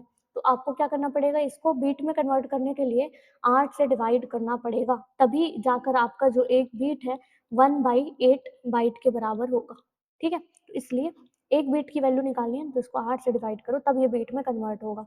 तो इसको डिवाइड करोगे तो इसका आंसर क्या आ जाएगा, एक मिनट, हाँ, यहाँ पर मैं बोली थी कैपिटल टू स्मॉल के लिए मल्टीप्लाई करना पड़ता है, खुद मैं यहाँ पर इसको कर दे रही हूँ डिवाइड। ठीक है, इसको आपको करना पड़ेगा डिवाइड। ठीक है, कर दो मल्टीप्लाई। ठीक है, मल्टीप्लाई कर दो 8 से, तो 8 से मल्टीप्लाई करोगे तो ये इसका जो आंसर आएगा ना वो आ जाएगा। अब 8 से मल्टीप्लाई करते रहना आप, हाँ, ये 8 से मल्टीप्लाई करोगे तो 32,768 आ जाएगा, ये आपका आंसर आएगा ये वाला। ठीक है, कॉन्सेप्ट समझ में आ गया ना। जब भी आपको कैपिटल को स्मॉल में कन्वर्ट करना होगा, स्मॉल में, तब आप करोगे मल्टीप्लाई। ठीक है, और स्मॉल को अगर आपको कैपिटल में करना है, बड़े में जाना है, तब आपको करना पड़ेगा डिवाइड। ठीक है, ये याद रखना, तो बाकी काम अपने आप हो जाएगा। कई बार कंफ्यूजन हो जाता है तो थोड़ा बहुत ट्रिक का यूज तो हम कर ही सकते हैं। नेक्स्ट बोल रहा है if a system bus has 32 address line, 32 address line है, what is the maximum amount of RAM it can support, तो कितना रैम ये सपोर्ट करता है अगर 32 एड्रेस लाइन है इसकी। तो यहाँ बात एड्रेस लाइन का हुआ है, मतलब कि ये जो है ये बाइट में है, अब है ना, बाइट में है, तो इसको आपको बस क्या करना है, कन्वर्ट कर देना है बीट में। ठीक है, तो 2 टू द पावर 32 ये जो है ये एड्रेस लाइन है। ठीक, तो जैसा कि अभी हमने किया था ना 2 टू द पावर 32 है, तो मैं एक को 2 बना देती हूँ और एक को 30 बना देती हूँ, बन गया 32। ठीक है। अब ये तो होता है 4 और ये होता है आपको केबी एमबी जीबी, तो ये होता है 4 जीबी। 4 जीबी आंसर में यस, ये है आपका आंसर। ठीक है। एड्रेस है ना, तो एड्रेस 2 टू द पावर में इस तरह से बनता है। अगर मैं बोलूंगी मेरे पास 2 बिट है तो इससे कितने एड्रेस बन सकते हैं, तो मुझे पता है अगर 2 बिट है मतलब वो 0 और 1 ही होंगे, तो इसके 4 कॉम्बिनेशन पॉसिबल है, 00 01 10 11। तो 2 बिट है तो मैं इसको बोलूंगी इसके लिए 2 to the power 2 address line बन सकती है। वैसे ही 32 एड्रेस लाइन है, बीट है मतलब कि एड्रेस लाइन जो होता है बाइट में होता है, तो बाइट में बनाने के लिए 2 की पावर में उसको ले जाना और उसको इस तरह से कन्वर्ट कर। कन्वर्जन बहुत जरूरी है दोस्तों, देख रहे हो आप है ना कितना कॉन्सेप्ट काम आ रहा है हमारे। ये सारे न्यूमेरिकल क्वेश्चन मैंने रखे कि how many nibbles are there in 1 KB। 1 KB में कितने निबल्स होते हैं, ये देखिए नीचे में मैंने आंसर दिया है कि 1 बाइट में, ठीक है, 1 बाइट में कितने होते हैं, 2 निबल्स होते हैं। तो अगर इसको आपको 1 KB में कितने होंगे, फिर 1024 बाइट होते हैं, तो इसको आपको क्या करना पड़ेगा, 2 से मल्टीप्लाई कर देना, तो यहाँ पर निबल निकल जाएगा। ठीक है, क्योंकि 1 बीट जो है मतलब 4 बीट जो है वो 1 निबल के बराबर होता है। तो 8 बीट मतलब 1 बाइट, तो 1 बाइट जो है वो 2 निबल्स के बराबर होगा।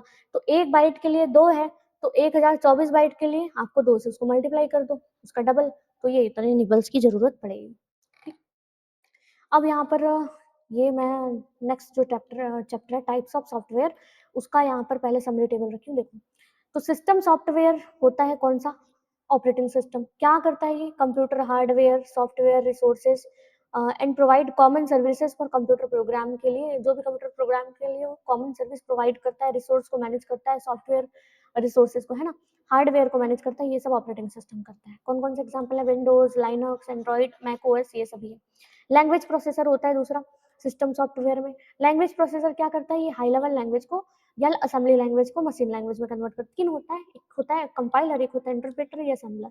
असेंबलर क्या करता है, असेंबलिंग लैंग्वेज जो निमोनिक कोड होता है जैसे ऐड सब इस तरह के, इन सभी को बाइनरी में कन्वर्ट करता है। इंटरप्रेटर पूरे पैराग्राफ को एक साथ नहीं करता, लाइन बाय लाइन एग्जीक्यूट करता है, और हर एग्जीक्यूशन के बाद हर लाइन में जो भी एरर आ रहा है, एक लाइन कर लिया एग्जीक्यूट, बताएगा आपको एरर, उसके बाद दूसरी लाइन करेगा, अगर उसमें एरर है तो फिर बताएगा इस तरह। लेकिन कंपाइलर क्या करता है, पूरे सोर्स कोड को एट अ वंस एक ही बार में पूरा क्या कर देता है, ट्रांसलेट कर देता है, एग्जीक्यूट कर देता है। ठीक। तीसरा होता है इसमें सिस्टम सॉफ्टवेयर में डिवाइस ड्राइवर। ये होते हैं ड्राइवर्स जो क्या करते हैं, act as translator between the OS and specific hardware. किसी भी ओएस को अगर अपनी फंक्शनिंग बताना है, किसी भी हार्डवेयर की फंक्शनिंग बताना है, तो ये होते हैं ड्राइवर्स जो बताते हैं ओएस को कि ये मेरा जो हार्डवेयर है ना कैसे काम करेगा।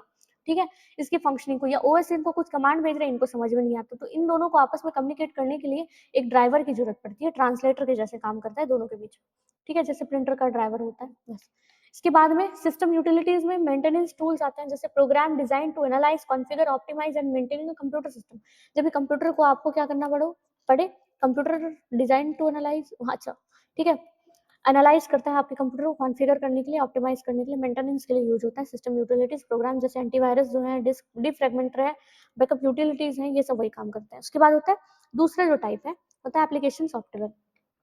ये होते हैं दो टाइप के, एक होता है जनरल पर्पस, दूसरा होता है कस्टमाइज या फिर स्पेसिफिक एप्लीकेशन सॉफ्टवेयर भी बोलते हैं। ठीक है, जनरल पर्पस क्या होता है, रेडीमेड सॉफ्टवेयर होता है design to perform common task for a large number of users. मतलब बहुत सारे यूजर्स जो है कॉमन अपने टास्क को परफॉर्म करने के लिए एक ही सॉफ्टवेयर का यूज कर रहे हैं, तो वो है जनरल पर्पस। जैसे एमएस वर्ड में सभी लोग क्या करते हैं, डॉक्यूमेंट में फॉर्मेटिंग करते हैं, एक्सेल में स्प्रेडशीट में कैलकुलेशन का काम करते हैं ना। दूसरा होता है कस्टमाइज, मतलब कि ये हर कोई इस तरह का सॉफ्टवेयर यूज नहीं होता, किसी स्पेसिफिक ऑर्गेनाइजेशन को या किसी स्पेसिफिक पर्सन को उस तरह का सॉफ्टवेयर एप्लीकेशन चाहिए होता है। ठीक है, तब वो होता है कस्टमाइज, जिसके लिए हम लोग क्या करते हैं, एचडीएलसी मॉडल का यूज करके उसके लिए कस्टमाइज सॉफ्टवेयर बनाते हैं। तो tailor made software build to meet the specific requirement of an organise, किसी भी ऑर्गेनाइजेशन की जो भी रिक्वायरमेंट्स हैं, उनकी स्पेसिफिक रिक्वायरमेंट्स को मीट करने के लिए हम एक खुद से सॉफ्टवेयर बनाते हैं, टेलर मेड सॉफ्टवेयर होता है ये, इसको बोलते हैं कस्टमाइज। जैसे स्कूल मैनेजमेंट सिस्टम, हर ऑर्गेनाइजेशन अपना एक सॉफ्टवेयर तो बनवाता है ना। उसके बाद होता है software libraries, pre written code होते हैं जिसमें, उसको बोलते हैं नंपाई पांडास, ये सब है। और फर्स्ट क्या होता है, तो free and open source software होता है। ठीक है, जो फ्रीली अवेलेबल रहते हैं और इनके कोड को आप मॉडिफाई कर सकते हैं, जैसे उबंटू, पाइथन का पाइथन और लिब्रे ऑफिस, ये सभी क्या है, फ्री एंड ओपन सोर्स है। अब यहाँ पर आ जाते हैं एमसीक्यू में। पहला MCQ, which of the following is the most fundamental system software required to run, किसी भी कंप्यूटर को रन करने के लिए सबसे जरूरी जो बेसिक सॉफ्टवेयर है, फंडामेंटल सबसे जरूरी कौन सा है, ऑपरेटिंग सिस्टम। नेक्स्ट क्वेश्चन बोल रहे हैं what is the primary difference between compiler and interpreter. तो क्या डिफरेंस होता है, मैंने बताया था कि जो हमारा कंपाइलर है वो पूरे प्रोग्राम को एक बार में रन करता है, जबकि हमारा interpreter line by line program को रन करता है। इसका आंसर होगा बी। नेक्स्ट बोल रहा है which software act as a bridge or translator between the operating system and specific hardware. OS और हार्डवेयर के बीच में जो ट्रांसलेटर का काम करता है वो होता है डिवाइस ड्राइवर, जैसे कि मैंने अभी समरी टेबल में बताया था, इसलिए समरी टेबल में इस बार पहले रखी हूँ। पहले मैं क्या कर रही थी, एमसीक्यू रख रही थी। Antivirus software, disk defragmenter, backup tools, ये सभी क्या है, यूटिलिटीज सॉफ्टवेयर है जो सिस्टम की स्मूथ फंक्शनिंग और मेंटेनेंस के लिए जरूरी होते हैं, है ना। System utilities support program designed to analyze, configure, optimize and maintain the computer system. Antivirus, defragmenter, ये सब आपको बताना है एग्जाम्पल में, ठीक है। Which of the following is considered customized application software, कौन सा है इन तीनों में से। तो हमने बोला था कि अभी जो स्कूल मैनेजमेंट सॉफ्टवेयर है वो इस तरह का, ये सभी जो एक्सेल है, फायरफॉक्स है, वीएलसीबीडी, इनको तो हर कोई यूज करता है, कॉमन एप्लीकेशन सॉफ्टवेयर है, ठीक है। तो ये होगा। नेक्स्ट बोल रहा है according to the uploaded document, according to the uploaded document which software is considered the most powerful tool for numerical calculation and data analysis। आपने कुछ डॉक्यूमेंट अपलोड कर दिया और उसमें आप डेटा एनालिसिस करना चाहते हैं या उनमें न्यूमेरिकल स्टैटिस्टिकल मेथड्स एल्गोरिथम्स लगाना चाहते हैं, तो उसके लिए क्या आप यूज कर सकते हैं।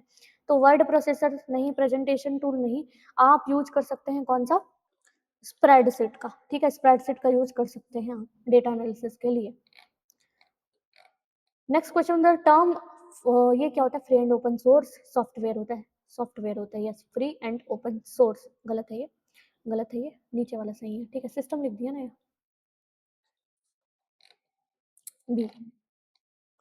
विच language processor use to translate assembly language into machine. Assembly को मशीन में कन्वर्ट करेगा कौन, असेंबलर। ये प्रीवियस ईयर कुछ क्वेश्चन दिए हुए थे ना, क्लास 11 12 ये वो में मैंने रखे हैं, उसको आपको देखने की जरूरत नहीं है। चलो अब इसमें देखो नेक्स्ट ऑपरेटिंग सिस्टम में कि एप्लीकेशन सॉफ्टवेयर वह सॉफ्टवेयर जो उपयोग करता है कि विशिष्ट स्पेसिफिक टास्क को पूरा करने के लिए डिजाइन किया गया एप्लीकेशन। ये तीनों है, ठीक, मान लो। जनरल पर्पस वो जो हर कोई यूज कर रहा है। मास, डिजाइन फॉर द मासेस, मतलब हर किसी के लिए है, वो कॉमन है। Word processor, spreadsheet, presentation tools, ये कस्टमाइज सॉफ्टवेयर जो हम क्या करेंगे, किसी स्पेसिफिक ऑर्गेनाइजेशन के लिए उनकी रिक्वायरमेंट के अकॉर्डिंग बनाएंगे, जैसे school management system, railway reservation, payroll system. Free and open source वो होता है जो फ्रीली अवेलेबल हो सॉफ्टवेयर और उसको आप मॉडिफाई कर सको, है ना। ये प्रोप्राइटरी भी ये पूछा था कहीं पर, प्रोप्राइटरी ये क्या होता है, किसी कंपनी के ऑन्ड होता है, इसका सोर्स कोड तो नहीं दिखता लेकिन इसका उपयोग के लिए लाइसेंस खरीदना पड़ता है। जब भी आपको किसी लाइसेंस सॉफ्टवेयर लेने, जैसे विंडोज होता है लाइसेंस वाला, मैक होता है, एडोबी फोटोशॉप होता है, ये लाइसेंस सॉफ्टवेयर होते हैं जिसको बोलते हैं प्रोप्राइटरी सॉफ्टवेयर। तो next question, which of the following is an example of customised application software. कौन सा इसमें से कस्टमाइज्ड है, कस्टमाइज्ड मतलब किसी ने बनवाया है उसको, तो ये होता है रेलवे रिजर्वेशन सिस्टम, बाकी ये सब कॉमन है। ये डबल डबल हो गया मुझे लग रहा है, एक minute. Next question, which of the following is not a feature typically found in presentation tool में कौन सा फीचर नहीं होता, स्लाइड ट्रांजिशन तो होता है, automatic compilation on high level code को ये ऑटोमेटिकली कर लेता है क्या, कंपाइल, मतलब इंसर्ट ऑडियो वीडियो, ये तो होता है, ये सभी होते हैं, ये होता है। Using text and image on slide, हाँ कर सकते हैं, तो ये जो है इसका आंसर होगा, ठीक है, ये नहीं करता है। नेक्स्ट यहाँ पर word processor is most suitable for which of the following task, क्यों यूज कर रहे हैं भैया, create and inventory management system के लिए यूज कर रहे हैं क्या, ड्राफ्टिंग अ फॉर्मल लेटर और रिज्यूम के लिए क्या आप यूज करते हैं, सबसे ज्यादा सुटेबल बताना है ना। Editing a high definition video edit करते हैं क्या इसमें, डिजाइनिंग 3D आर्किटेक्चर तो नहीं, ये नहीं करते आप, केवल फॉर्मल लेटर या रिज्यूम बनाने के लिए मेनली वर्ड प्रोसेसर का यूज कर सकते हैं।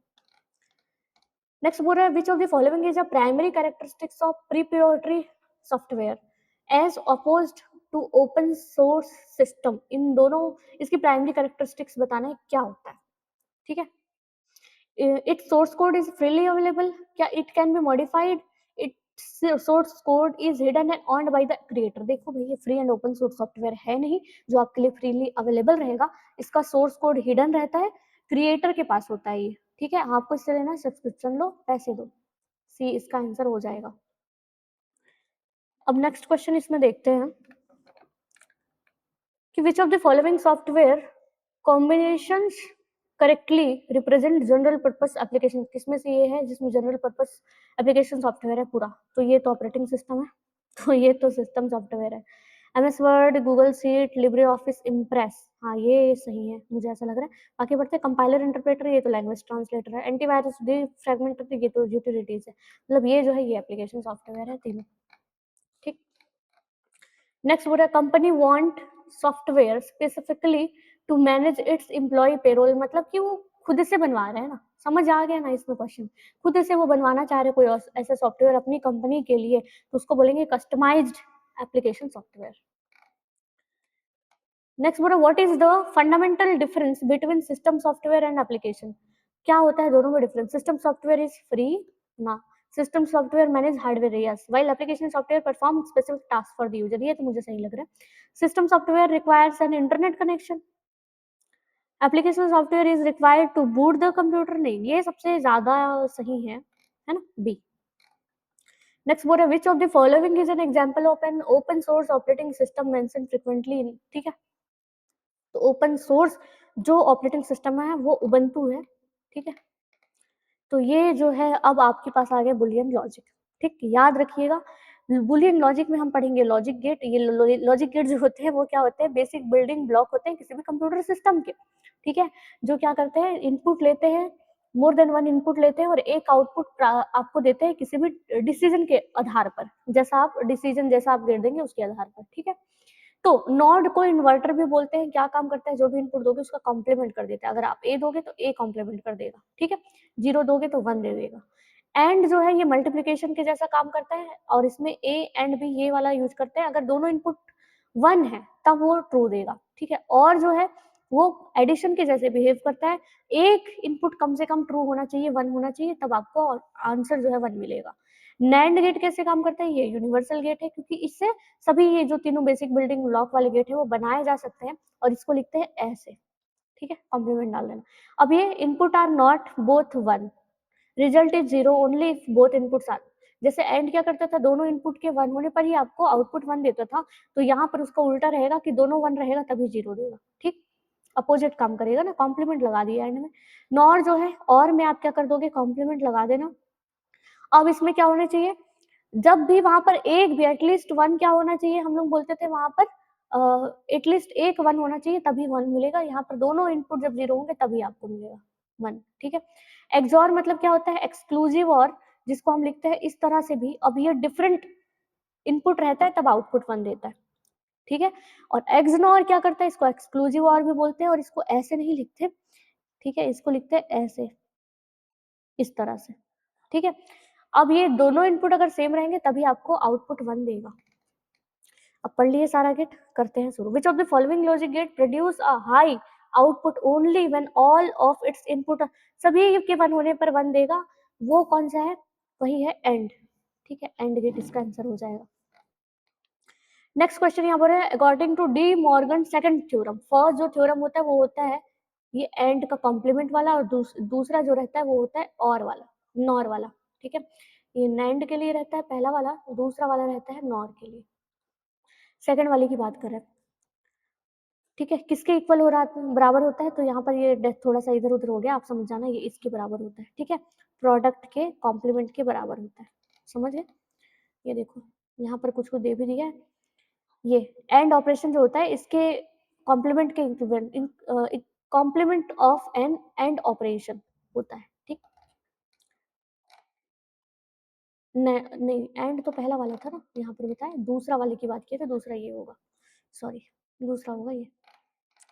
चलो next question, which two logic gates are known as universal, तो हमको पता है वो होते हैं दो, एक होता है नैंड, दूसरा होता है नॉर, ठीक। नेक्स्ट यहाँ पर बोल रहा है कि Boolean expression A plus A always evaluated to, इसका जो आंसर है वो क्या आ जाता है, ए होता है, और इसका जो रूल्स लगा है वो होता है आइडेम्पोर्टेंट लॉ। आइडेम्पोर्टेंट लॉ में होता है ऐसा कि ए प्लस ए जो है वो ए के बराबर हो जाता है, तो इसका आंसर जो होगा वो होगा सी,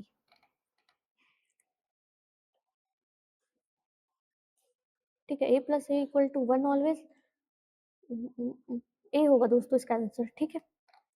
मिस कॉन्सेप्चुअल हो गया ये तो। If the inputs to an XOR gate are, देखो इनपुट दो है, 1 है और 1 है। एक्सॉर में आपको याद है क्या होता है, डिफरेंट होने चाहिए। दोनों सेम है तो आउटपुट क्या देगा, 0 देगा, ठीक है ना। अगर दोनों सेम है तो 0 देगा, ये तो डिफरेंट पे काम करता है ना, इसका आंसर।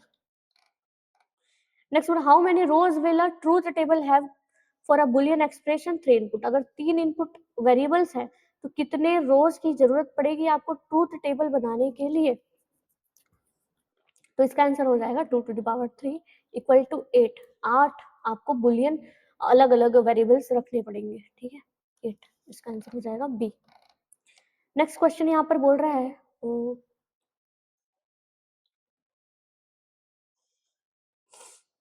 ये ना मल्टीप्लिकेशन है यहाँ पर, ठीक है।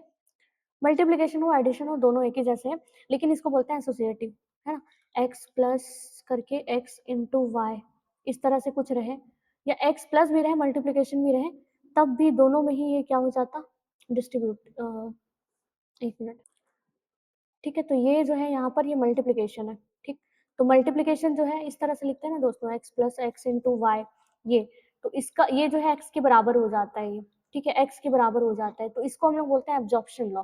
एब्जॉर्प्शन इक्वल टू x को मैं ध्यान नहीं दे रही थी ना, इसलिए मुझे लगा कि वो एसोसिएटिव है, पर इक्वल टू x है तो ये एब्जॉर्प्शन है। यहाँ पर ये देखो मैंने लिखा भी है, मैंने चेक किया था, ठीक। नेक्स्ट क्वेश्चन बोल रहा है which logic gates output is the extract inverse of the XOR gate. XOR gate के इनवर्स में जो काम करता है उसका उल्टा होता है, वो कौन सा गेट होता है, एक्सनॉर होता है। ये सेम इनपुट पे 1 देता है, वो सेम आउटपुट पे 0 दे देता है, तो वही इनवर्स हो गया। इवेलुएट द बुलियन एक्सप्रेशन, एक मिनट में पहले बुलियन एक्सप्रेशन लिख लूं, ठीक है। तो ये दिया हुआ है a into 0 plus b into 1 दिया है। तो अब आपको यहाँ पर अगर ये पता होगा कि जो यहाँ पर होता है कौन सा डोमिनेंट लॉ होता है, ये वाला, कि a इंटू 0 करोगे तो यहाँ पर ये 0 होता है, ये डोमिनेंट लॉ है। और b इंटू 1 करने पर यहाँ पर ये हो जाता है क्या, b ही। और ये जो है ये होता है आइडेंटिटी लॉ। याद रखना दोस्तों, क्योंकि ना लॉ भी पूछ सकता है, ठीक है। इसको डोमिनेशन लॉ भी बोलते हैं या नल लॉ भी बोलते हैं इसी को, ठीक। तो a इंटू 0 मैंने बताया 0 होता है, प्लस b इंटू 1 क्या होता है, b होता है। तो इन दोनों को जब आप ऐड करोगे, 0 को फिर से ऐड करोगे किसी भी इस तरह से, मतलब b, इसमें अगर मैं लिखूं a के फॉर्म में, समझ गए ना, b प्लस 0, तो ये हो जाता है क्या, b, जिसको हम लोग फिर से बोलते हैं आइडेंटिटी। आइडेंटिटी लॉ दो होता है, एक एंड के लिए इस तरह से काम करता है और एक के लिए इस तरह से। तो ये आंसर जो हो जाएगा ना इसका, ये हो जाएगा बी, ठीक है। अब यहाँ पर बोल रहा है in digital electronics the small circle bubble at the output of logic gate symbol like an NAND और नॉर रिप्रेजेंट्स, ये क्या को रिप्रेजेंट करते हैं, जो स्मॉल सर्कल्स होते हैं, बबल्स होते हैं, वो किसको करते हैं। तो ये बोल रहा है कि ये आप समझ रहे हैं ना, आप इस तरह से लगा रहे थे, ये एंड है ना, और यहाँ पर ये स्मॉल सर्कल था, ये नैंड ऐसी तो बनता है ना। तो ये बोल रहे ये स्मॉल सर्कल किसको रिप्रेजेंट करता है, तो ये नॉट को करता है। मैं आपको जब बुलियन लॉजिक पढ़ा रही थी मैं आपको ये बताई थी, ठीक है। अब इसके बाद हम लोग पढ़ते हैं बुलियन सिंप्लीफिकेशन मेथड, जिसमें दो होता है, एक होता है एसओपी और एक होता है पीओएस, ठीक है। मिन टर्म भी इसी को बोलते हैं। ये हमेशा 1 देगा, variables are return as A, if, इस तरह से जो भी समझे। कर्नॉफ मैप, के मैप क्या होता है, ग्राफिकल सिंप्लीफिकेशन होता है। और ग्रे कोड हम लोग इसमें लगाते हैं, जब भी बीट्स को लिखते हैं, अलग अलग नंबर्स को लिखते हैं के बाद, तो ग्रे कोड यूज कर रहे होते हैं, मतलब वो हमेशा एक बीट ही चेंज हो रहा होगा के मैप में। ग्रुपिंग कैसे करते हैं, या तो आप 2 की, या तो 4 की, या तो 8, मतलब 2 की पावर में ग्रुपिंग कर सकते हैं, लेकिन सबसे पहले आप कोशिश करेंगे कि सबसे बड़ा 2 की पावर में ग्रुपिंग हो जाए, ठीक। इंपॉर्टेंट यहाँ पर एब्जॉर्प्शन लॉ था, जो कि मैंने बताया a plus A B equal to A होता है। डिमॉर्गन्स लॉ का जो पहला नियम होता है वो होता है ये a इंटू बी का कॉम्प्लीमेंट, और दूसरा जो होता है वो होता है ये a प्लस बी का कॉम्प्लीमेंट, ठीक। चलो अब शुरू हो जाओ। तो which code is use to sequence the row and column in a Karnaugh map, ठीक। रो और कॉलम को सीक्वेंस में करने के लिए कौन सा कोड यूज होता है, सीक्वेंस अगर बनाना है ना, इस तरह से अगर आप बनाते हैं, अगर मैं 2 वेरिएबल के मैप ले ली तो इस तरह से बनेगा ये, ठीक है, ए और बी बनेगा। तो यहाँ पर आप लिखते हैं क्या, 0, फिर लिखते हैं 1, फिर लिखते हैं 2, फिर लिखते हैं 3। हर बार क्या होता है, एक बिट चेंज हो रहा होता है। देखो यहाँ 0 0 है, फिर यहाँ पर हो जाता है 0 1, फिर यहाँ पर क्या हो जाएगा ये 1 0, और यहाँ पर क्या हो जाएगा 1 1। 0 1 2 3। तो हर बार एक बिट चेंज हुआ, पहले यहाँ पर 0 था, ये वाला बिट चेंज हुआ, उसके बाद यहाँ से यहाँ आने में ये वाला बिट चेंज, इस तरह से होता है ना, तो इसको बोलते हैं ग्रे कोड। ठीक, हर बार एक ही बिट चेंज होगा। 4 वेरिएबल के में ग्रुपिंग 4 एडजेसेंट वंस, ठीक है, 4 एडजेसेंट वंस जो है इसमें हो गए। वैसे आपको के मैप करने की जरूरत तो नहीं है, ठीक है। तो अगर ऐसा हो गया तो एलिमिनेट हाउ मेनी वेरिएबल्स, तो कितने वेरिएबल्स जो है वो एलिमिनेट हो जाएंगे, इसमें क्वेश्चन पूछ रहा है, तो ये हो जाएगा 2 वेरिएबल। ठीक, अब SOP from is express entirely in terms of, पूरी तरह से किसको रिप्रेजेंट करता है ये एसओपी, तो ये किसको करता है, ये मिन टर्म को करता है SOP, sum of product, sum of product आप लिख लेना अगर आपको समझ में ना आए, ठीक है।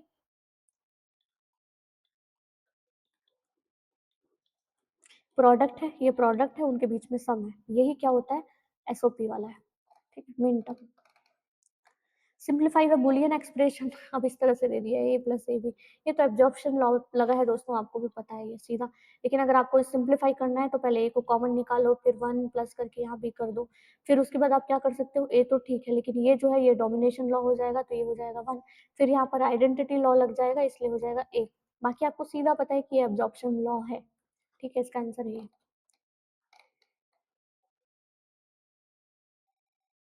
ए ही है इसका आंसर, ठीक है। आप मेरे नोट्स पे नहीं जाइए, ए है इसका आंसर। नेक्स्ट बोल रहा है what does a don't care condition signify in a K map, तो डोंट केयर कंडीशन किसको यहाँ पर बताता है, तो ये बताता है किसको, ये the input combination will never occur so the output can be either 0 और 1 टू हेल्पिंग इन ग्रुप, अगर आप जो चाहते हो कॉम्बिनेशन बनने के लिए सफिशिएंट इनपुट्स वहां नहीं है, ठीक है, तो या तो आप 0 या 1 को ले सकते हैं ग्रुपिंग करने के लिए, इस तरह से काम होता है के मैप का, ठीक है। एक के मैप आपको बना के दिखा देती हूँ, बस इसमें यही जरूरी है, क्या बोले इसमें, simplify the following Boolean function using algebraic rules, rules का यूज करके इसको करना है सिंप्लीफाई।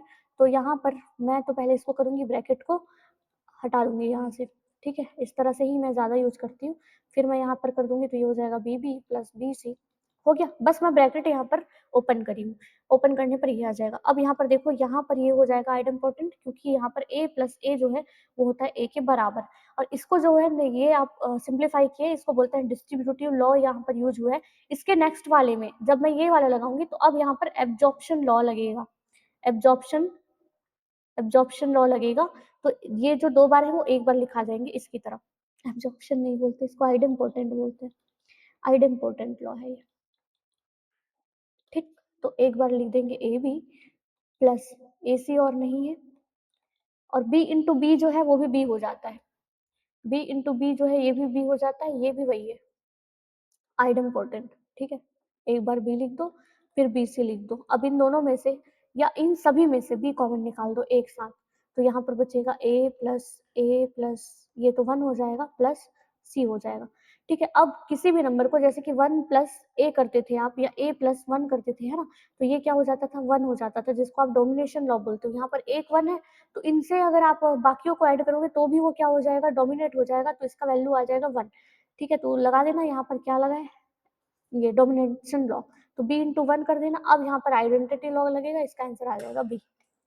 समझ आ गया, अगर नहीं समझ आया तो ठीक से बुलियन अलजेब्रा पढ़ लेना, तो समझ में जरूर आ गया होगा। अभी मैं रिवीजन करा रही हूँ, मैं यहाँ समझाऊंगी नहीं कि कैसे हुआ, ठीक है, फिर भी मैंने कोशिश किया कि मैं डिटेल बता दूँ। चलो, अब के मैप को मैं आगे बढ़ा देती हूँ, इससे ज्यादा क्वेश्चन नहीं करेंगे, एक दो कर लिए उतना काफी है, ठीक है। एक मैं क्वेश्चन यहाँ पर करके बस आपको दिखाऊंगी कि सिग्मा एम जो है यहाँ पर दिया है 0 2 4 6, इसका अगर आपको के मैप बनाना है, 3 वेरिएबल बनाना है, तो आप किस तरह से बना सकते हैं, 8 जो है वो सेल्स तो बनेंगे, इतना तो आपको समझ में आ गया। 8 सेल्स हम बनाते हैं ज्यादातर इस तरह से, ठीक। एक को हम लोग सिंगल रखते हैं, दो को इस तरह से बीसी रखते हैं, एक बार कॉम्प्लीमेंट लिखेंगे, एक बार विदाउट कॉम्प्लीमेंट, ये भी ग्रे कोड के जैसे काम करेगा, एक बार में एक ही चेंज होगा, आप ध्यान दीजिएगा तो आपको समझ में आएगा। और अगर आपको ये डिटेल में पढ़ना है तो आप मेरे चैनल में चले जाइए, वहां देख लीजिए। इसको मैं नंबरिंग करूंगी 0 1 2 3 4 5 6 7, ठीक। अब यहाँ पर मैं क्या कर देती हूँ, नंबर्स यहाँ इनपुट कर देती हूँ 0 2 4 6, 0 की जगह में डालो 1, 2 की जगह में, 4 की जगह में और 6 की जगह में। अब आपको देख के समझ में आ गया है कि ग्रुपिंग आपको सबसे बड़ा वाला पहले करना होता है। यहाँ पर सबसे बड़ा जो ग्रुपिंग है वो 4 का पॉसिबल है। मैं कौन सा कलर लूँ ये सोच रही हूँ। व्हाइट कलर बेस्ट है, ठीक है? ये इस तरह से ग्रुपिंग हो जाएगी। अब इसको जब आप लिखेंगे इसका फंक्शन, तो फंक्शन क्या बनेगा? F इक्वल टू, मैंने बताया था जब भी इस तरह से कॉमन होगा चारों का, तो इन दोनों का पहले रो देख लेना कौन-कौन से रो में है और क्या कुछ कॉमन निकल रहा है। तो इन दोनों रो में है ये जो नंबर्स हैं, पर कॉमन कुछ भी नहीं है, मत लिखो। कॉलम देखो, कॉलम ये और ये में ये नंबर्स हैं, क्या कुछ कॉमन दिख रहा है? तो बी कॉम्प्लीमेंट नहीं है इसमें, दोनों में सी कॉम्प्लीमेंट कॉमन है, तो इसका जो आंसर आएगा वो सी कॉम्प्लीमेंट आ जाएगा, बस। ठीक है? अगर नहीं समझ आया तो के मैप का देख लेना, अलग से मैंने वीडियो बनाया है। ठीक, आगे बढ़ती हूँ मैं अब हम लोग एनकोडिंग स्कीम पे आ जाते हैं। कौन-कौन से एनकोडिंग स्कीम का यूज़ मेनली जो है इंग्लिश लेटर या फिर इंग्लिश अल्फाबेट या फिर जो भी ह्यूमन लैंग्वेज, आप सीधा बोलो ह्यूमन लैंग्वेज को ये मशीन लैंग्वेज में कन्वर्ट कर देता है। ठीक है? जो भी इंग्लिश वर्ड यूज़ करेंगे, नंबर्स यूज़ करेंगे, अल्फाबेट्स यूज़ करेंगे या कोई सिंबल होगा उन सभी को या इमोजीज़, इन सभी को वो क्या करता है मशीन लैंग्वेज में कन्वर्ट करने का काम करता है। उसके लिए एक स्पेसिफिक नंबर दे देता है। हर एक कैरेक्टर के लिए ये स्पेसिफिक नंबर प्रोवाइड करता है। ठीक है? Encoding scheme. तो सबसे पहला जो होता है वो है ASCII, फुल फॉर्म सभी का याद रखना, American standard code for information interchange. कितने बिट का होता है? तो ये 7 बिट का होता है, मतलब 128 कैरेक्टर इंग्लिश के कैरेक्टर रहते हैं बस इसमें। इंग्लिश के कैरेक्टर रहते हैं, ठीक है, दोनों ए टू जेड स्मॉल, और यहाँ पर होते हैं नंबर्स 0 to 9। ठीक है? ए टू जेड मतलब ए जो है, ए जो इसकी वैल्यू है वो होती है 65, तो आगे 66 67 जाएगा। स्मॉल ए की वैल्यू होती है 97, तो वो आगे 98 98, मतलब बी की वैल्यू 98, सी की वैल्यू 99, इस तरह से। और जीरो की जो वैल्यू होती है वो होती है 48। ये याद रखना, किसी भी न्यूमेरिकल क्वेश्चन को सॉल्व करने का काम आएगा। ये रखता है। अब ESCII, अब इंडियन लैंग्वेज का कोई स्टैंडर्ड कोड नहीं था, है ना, इनकोडिंग स्कीम नहीं था, तो इंडियन ले आए यहाँ पर, जिसका नाम है Indian script code for information interchange. 8 bit का होता है, 256 कैरेक्टर्स रख सकता है। पहले जो 0 से लेकर 127 कैरेक्टर है वो इंग्लिश वाले मतलब ASCII को ये लेता है। इसके बाद 128 से लेकर 255 जो कैरेक्टर होते हैं ना, ये इंडियंस के लैंग्वेजेस होते हैं, जैसे कि हिंदी, तमिल, तेलुगु, ये सब। ठीक। Next Unicode. यूनिकोड क्या होता है? ये यूनिवर्सल कैरेक्टर एनकोडिंग स्कीम है, इसका यूज हर कोई करता है। अभी ये सबसे जो भी वेबसाइट वगैरह में इनका यूज होता है, इसके 2 वर्जन होते हैं, एक तो 8, एक होता है 32। ठीक है? यूटीएफ ये अलग है ना, ये अलग। यूनिकोड, हाँ। तो एक होता है वेरिएबल और फिक्स, ठीक है? 16 बिट का भी हो सकता है, 32 बिट का भी हो सकता है। Design to support ALL language of the world, ठीक है? हर लैंग्वेज को ये सपोर्ट करते हैं, दुनिया में जितनी भी लैंग्वेजेस बनी है, जिसमें पहला होता है UTF-8 यूनिकोड ट्रांसफॉर्मेशन फॉर्मेट, जो कि होता है 8 बिट का। अब ये वेरिएबल लेंथ होता है 1 to 4 बाइट। 1 बाइट जो है वो ASCII कैरेक्टर को लेता है। 2 बाइट जो है वो इंडियन लैंग्वेजेस को, मतलब सभी लैंग्वेजेस, मतलब दुनिया में जितनी भी भाषाएं बनी है उन सभी लैंग्वेज को लेता है। 3 बाइट जो है वो इमोजीज, मतलब स्पेशल सिंबल्स को लेता है, और 4 बाइट जो है इमोजीज को लेता है। ठीक है? और ये 32 बाइट है ना, ये फिक्स लेंथ होता है। ये सभी के लिए 4 बाइट ही जनरेट करेगा। आप कुछ भी लिख के दे दो वो 4 बाइट ही, अगर आप नंबर्स लिखे तब भी 4 बाइट, अगर आप कुछ लैंग्वेज में कुछ लिख दिए अपने लैंग्वेज में तब भी 4 बाइट। ठीक, 32 बीट का ये होता है। ठीक, ज्यादा मेमोरी लेगा ना, ये क्या कर रहा है, वेरिएबल लेंथ है, किसी के लिए कम ले रहा है, किसी के लिए ज्यादा ले रहा है, ये सबके लिए सेम लेगा। अब मैं फटाफट करती हूँ एमसीक्यूज। इतने ही कॉन्सेप्ट है, इनसे बाहर आपको कुछ भी नहीं पढ़ के जाना है एग्जाम में, बस। ठीक, आगे बढ़ते हैं। How many distinct character can be represented using the standard 7 bit में 128? Yes. ठीक, next question, which encoding scheme was specifically developed to handle Indian language के लिए? ये, ठीक है, Indian script code for information interchange. Unicode develop when, जब आपके पास ये दोनों हैं तो आप यूनिकोड अलग से लेकर क्यों आए? तो उसका reason, because sky was too slow for modern computer, नहीं ऐसा नहीं था, to create a single unified standard capable for representing character from all, जितनी भी भाषाएं दुनिया में बनी है उन सभी के लिए कोई एक स्टैंडर्ड कोड हो, एक स्टैंडर्ड यूनिफाइड हो, कि एक डेटा को, मतलब एक कंप्यूटर को दूसरे कंप्यूटर में डेटा ट्रांसफर करना है तो उसको क्या करना पड़ेगा, दूसरे की भाषा पहले वाले को गार्बेज लग रही है, स्काई में अगर मैंने इंडियन में कुछ लिखा है और स्काई का यूज हो रहा है, बाहर वाले को गार्बेज दिख रहा है, कोई मतलब नहीं।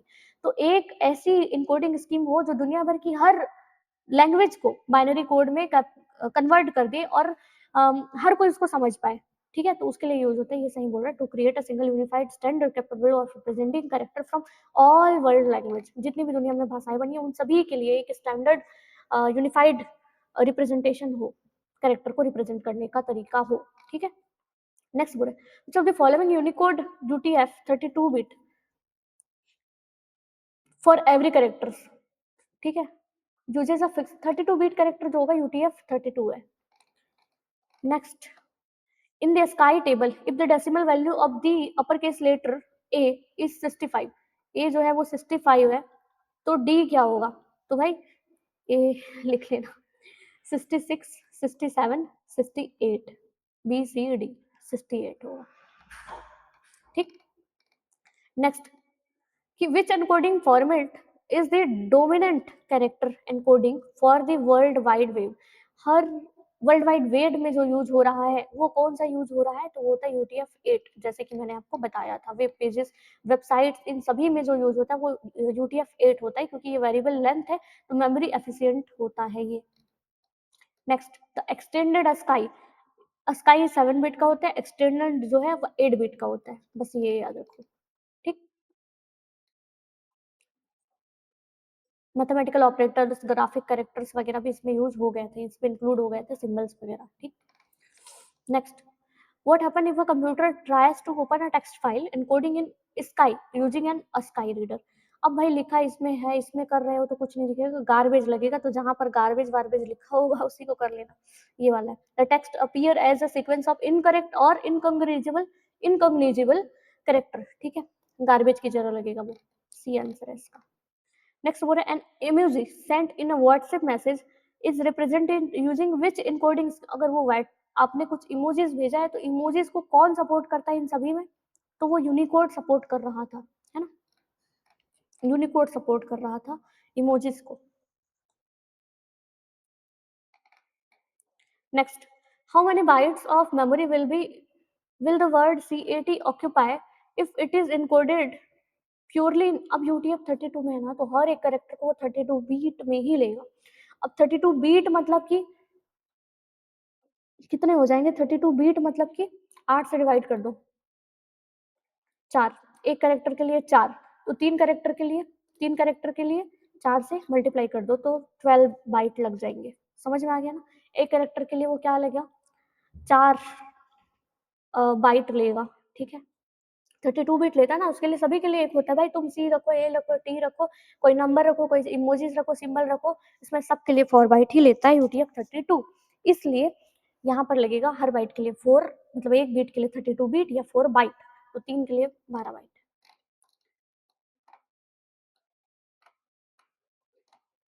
अब यहाँ पर नंबर सिस्टम अगर मैं बता दूं तो ये क्या करते हैं, कंप्यूटर में जो भी डेटा है या इन्फॉर्मेशन है उसको स्टोर करने के लिए जो है नंबर सिस्टम का यूज किया जाता है, ठीक है।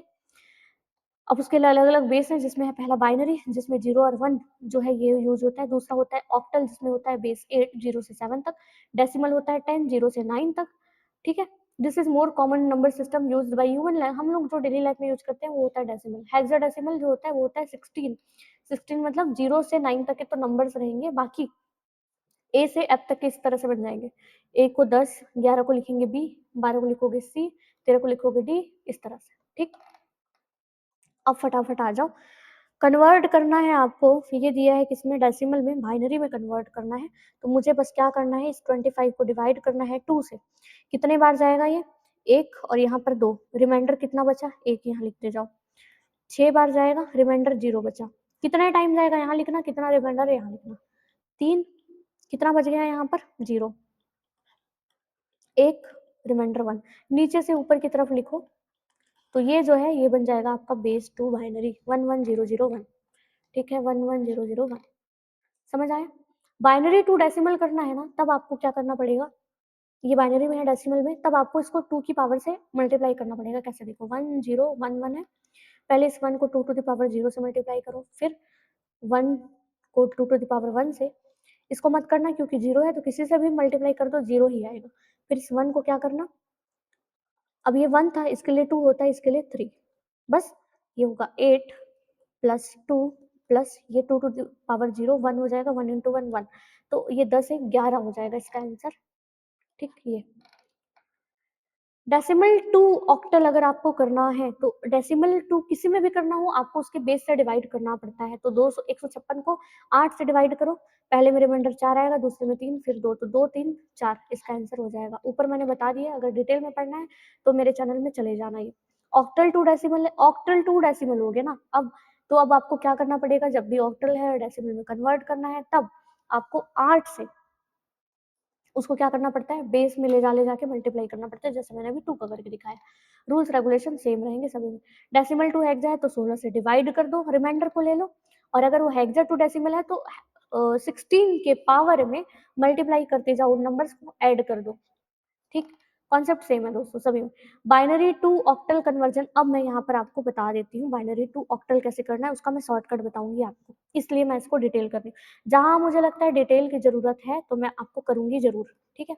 पर एक ही टाइप के क्वेश्चन को मैं बार बार बताई तो ये वीडियो 6-7 घंटे का बन जाएगा, फिर किस चीज का मेरा आता नहीं है, ठीक है।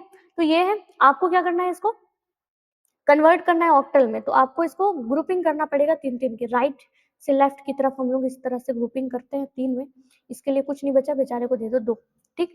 अब इनका बाइनरी आपको पता होगा, तो इसका होता है 1, इसका होता है 5, इसका होता है 1 और 2 3, तो 1 5 3 ये आ जाएगा आपका, ठीक है। ये क्योंकि अच्छा क्वेश्चन है और इजी है, आप इसमें 8 से मल्टीप्लाई और डिवाइड करते समथिंग समथिंग, ये ऐसा कर दो इजीली आ जाएगा। और ऑक्टल टू बाइनरी करना है, ऑक्टल में दिया है आपको नंबर, बाइनरी में करना है तो फिर तो आपको फिर वही करना पड़ेगा दोस्तों जो आप कर रहे थे पहले, ठीक है। 4 के लिए आप क्या लिखोगे, 1 0 0, 7 के लिए आप लिखोगे 1 1 1, 2 के लिए क्या आप लिखोगे 0 1 0। तो ये जो है देखो, ये आ गया आंसर, ये आ गया बाइनरी। इतना ही इजी था, आसान है ना, बस आपको ट्रिक आना चाहिए, नहीं तो ट्रिक नहीं आया तो फिर आप 1 मिनट के क्वेश्चन को 10 मिनट तक बनाते रह जाएंगे।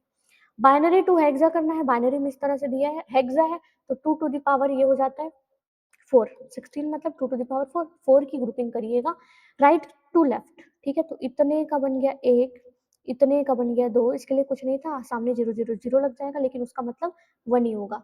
अब ये जो है ये किसका है, तो ये है 1 2 4, तो ये है 6 का, ये है 1 2 4 6, ये मेथड नहीं आता तो आप सीख लेना, ठीक है। देख रहे हो ना, तो थोड़ा सा प्रैक्टिस करने की जरूरत है, बाकी मुझे ये लगता है 6 7 8 और ये 9, ठीक है। इजी मेथड आप सीखना जरूरी है।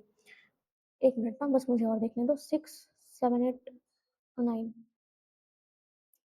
1 2 4 8, पर ये ना 10 11 दिया है तो ये 11 का होना चाहिए। एक सेकंड दोस्तों, बस एक सेकंड ना, यहाँ पर ना 2 की पावर में रहता है, मैंने यहाँ 6 कर दिया है, मेथड पूरा वही है, 2 की पावर में रहता है ये, ठीक।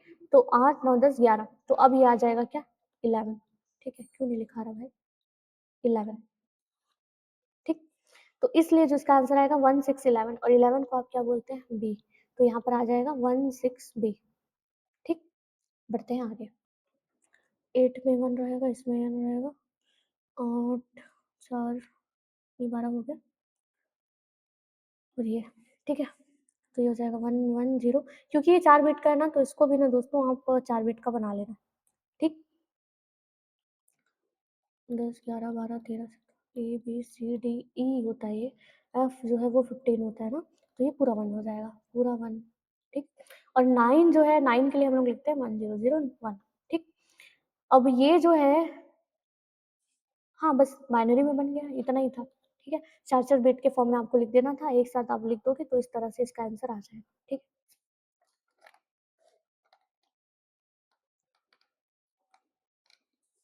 ये रिपीट हो गया, मैं आगे बढ़ा देती हूँ।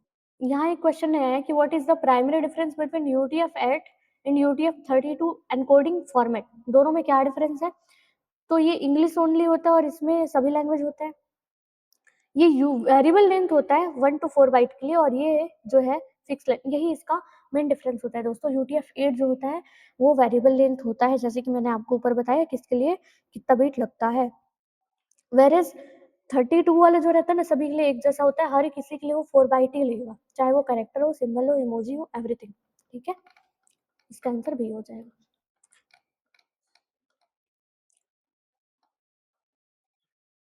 हाँ, ये तो हम अभी पढ़ रहे थे कि कौन सा encoding scheme universally accept as the default in register standards for creating web pages HTML on the internet today. तो HTML के लिए जो यूज हो रहा है और यूनिवर्सली इसको एक्सेप्ट किया गया है, वो इनकोडिंग स्कीम जो है वो है UTF-8। ठीक, ऊपर हमने देखा था। और एन इमोजीज जैसे such as family smiling face sent via mobile messaging application in process using which of the following encoding standards. तो अगर आप किसी को इमोजीज भेज रहे हैं तो उसके लिए एक ही है, यूनिकोड ही है, जिसमें इमोजीज के लिए भी स्पेसिफाई किया गया है नंबर्स। ठीक, how many byte of memory are required. Same question देखो, UTF-32 है, 3 कैरेक्टर है, तो 3 कैरेक्टर, एक के लिए 4 बाइट लगता है, तो 3 के लिए वही 12 बाइट ही इसका आंसर होगा। क्वेश्चन का मतलब है सेम टाइप का है ना, बस थोड़ा सा इधर उधर अलग दे दिया है। अब यहाँ पर देखो क्या बोल रहे हैं, a text document contain exactly 1024 character, 1024 character है किसी एक text document. If the document is saved using UTF-30 encoding scheme, अगर आप 32 इनकोडिंग स्कीम का यूज किए हैं तो what will be the exact file size. In kilobyte में आपको बताना है, 1024 बाइट हैं इसमें, और इसमें हर एक कैरेक्टर को, हर एक के लिए आपको जो लगेगा, हर कैरेक्टर के लिए वो लगेगा 32 बीट। तो इसको मल्टीप्लाई कर दो पहले तो बीट से, बीट मतलब 4 बाइट, तो 1024 इंटू 4, तो 4 करोगे तो ये कितना हो जाएगा 4096। अब ये क्योंकि बाइट में है, आंसर आपको चाहिए किसमें, किलोबाइट में चाहिए आपको ये। ठीक है, तो मैंने बोला था कि जब भी आप स्मॉल से कैपिटल की जाएंगे, कैपिटल की तरफ आपको 1024 से उसको डिवाइड करना पड़ेगा। 1024 से डिवाइड करोगे तो ये 4 टाइम जाएगा, तो इसका जो आंसर आएगा वो 4 KB जो है ये आंसर आ जाएगा। किलोबाइट्स में आपको आंसर चाहिए था। ठीक, ये 4 KB आंसर है। अब इसमें यहाँ पर पूछा है कि मिनिमम बीट रिक्वायरमेंट, मिनिमम कितने बीट की जरूरत है। देखिए इस क्वेश्चन को, a newly discovered ancient tribal language has a total 400 distinct alphabet and symbol, 400 in total. What is the minimum number of bit required to uniquely encode each character of this language? तो हर एक language को uniquely encode करने के लिए आपको कितने beat की जरूरत पड़ेगी मिनिमम, ये आपको यहाँ पर बताना है। ठीक, कैरेक्टर कितने हैं यहाँ पर 400 है। ठीक है, अगर मैं 2 की पावर 7 वाला इनकोडिंग स्कीम यहाँ पर यूज करती हूँ तो क्या ये चल जाएगा, तो ये तो 128 तक ही लेगा, नहीं 2 टू द पावर 8 वाला करती हूँ तो ये 256 तक के लेगा, 255 तक एक्चुअली है ना। तो अगर मैं यहाँ पर 2 टू द पावर 9 बीट लूँ तब इसके अंदर में आते हैं 512, मतलब इसको रिप्रेजेंट करने के लिए मुझे 9 बीट की जरूरत पड़ेगी, 9 बीट की जरूरत पड़ेगी। ठीक है, यहाँ पर अब ये लिखा है वही इस तरह से कि 2 टू द पावर 7 में तो इतना आता है, इसमें इतना आता है और इसमें इतना, तो कंक्लूजन ये है कि हमको इतना लेना पड़ेगा, 2 टू द पावर 9 है ये ना, 9 बिट है, 8 है। False sort, we must use the next higher, हाँ मतलब 8 जो है वो सॉर्ट पड़ जा रहा है, इसलिए हमको मिनिमम 9 बीट की जरूरत पड़ेगी 400 कैरेक्टर्स को एनकोड करने के लिए। ठीक, नेक्स्ट बोल रहा है UTF-8 वेरिएबल के लिए, a user send a WhatsApp message containing 50 standard English alphabet and 10 emojis। ठीक है, UTF-8 से ये क्वेश्चन है, assuming the system UTF-8 है ये, encoding calculate the total memory consumed by the message। अब इस मैसेज के लिए कितना लगेगा, तो क्योंकि यहाँ पर इंग्लिश के लिए 50 है, इंग्लिश के लिए हमने बोला था ये 2 बाइट लेता है, इंग्लिश अल्फाबेट के लिए जो है ना वो 1 बाइट लेता है, लैंग्वेज के लिए 2 बाइट लेता था है ना, तो इंग्लिश अल्फाबेट के लिए 1 बाइट लेगा, 1 बाइट मतलब कि टोटल 50 बाइट लगेंगे। अब यहाँ पर 10 इमोजीज हैं और इमोजीज के लिए वो लेता था 4 बाइट ईच, तो 4 बाइट ईच मतलब 10 4 जा 40, तो टोटल जो है ये 90 बीट लेगा, यहाँ पर इसका आंसर आ जाएगा 90 बीट। ठीक, आपको याद रखना है 1 बाइट जो होता है वो इंग्लिश वर्ड के लिए होता है, 2 बाइट जो होता है वो इंडियन लैंग्वेज के लिए होता है, 3 बाइट जो होता है वो कैरेक्टर्स के लिए होता है, 4 बाइट जो है वो इमोजीज के लिए होता है। ठीक है, तो यहाँ पर जो आंसर आएगा वो 90 बाइट आ जाएगा। अब आगे बढ़ते हैं, नेक्स्ट कुछ टॉपिक की तरफ बढ़ते हैं अब आगे। अब जो नेक्स्ट टॉपिक पढ़ेंगे वो है सिस्टम बस। सिस्टम बस का समरी टेबल पहले देख लेते हैं।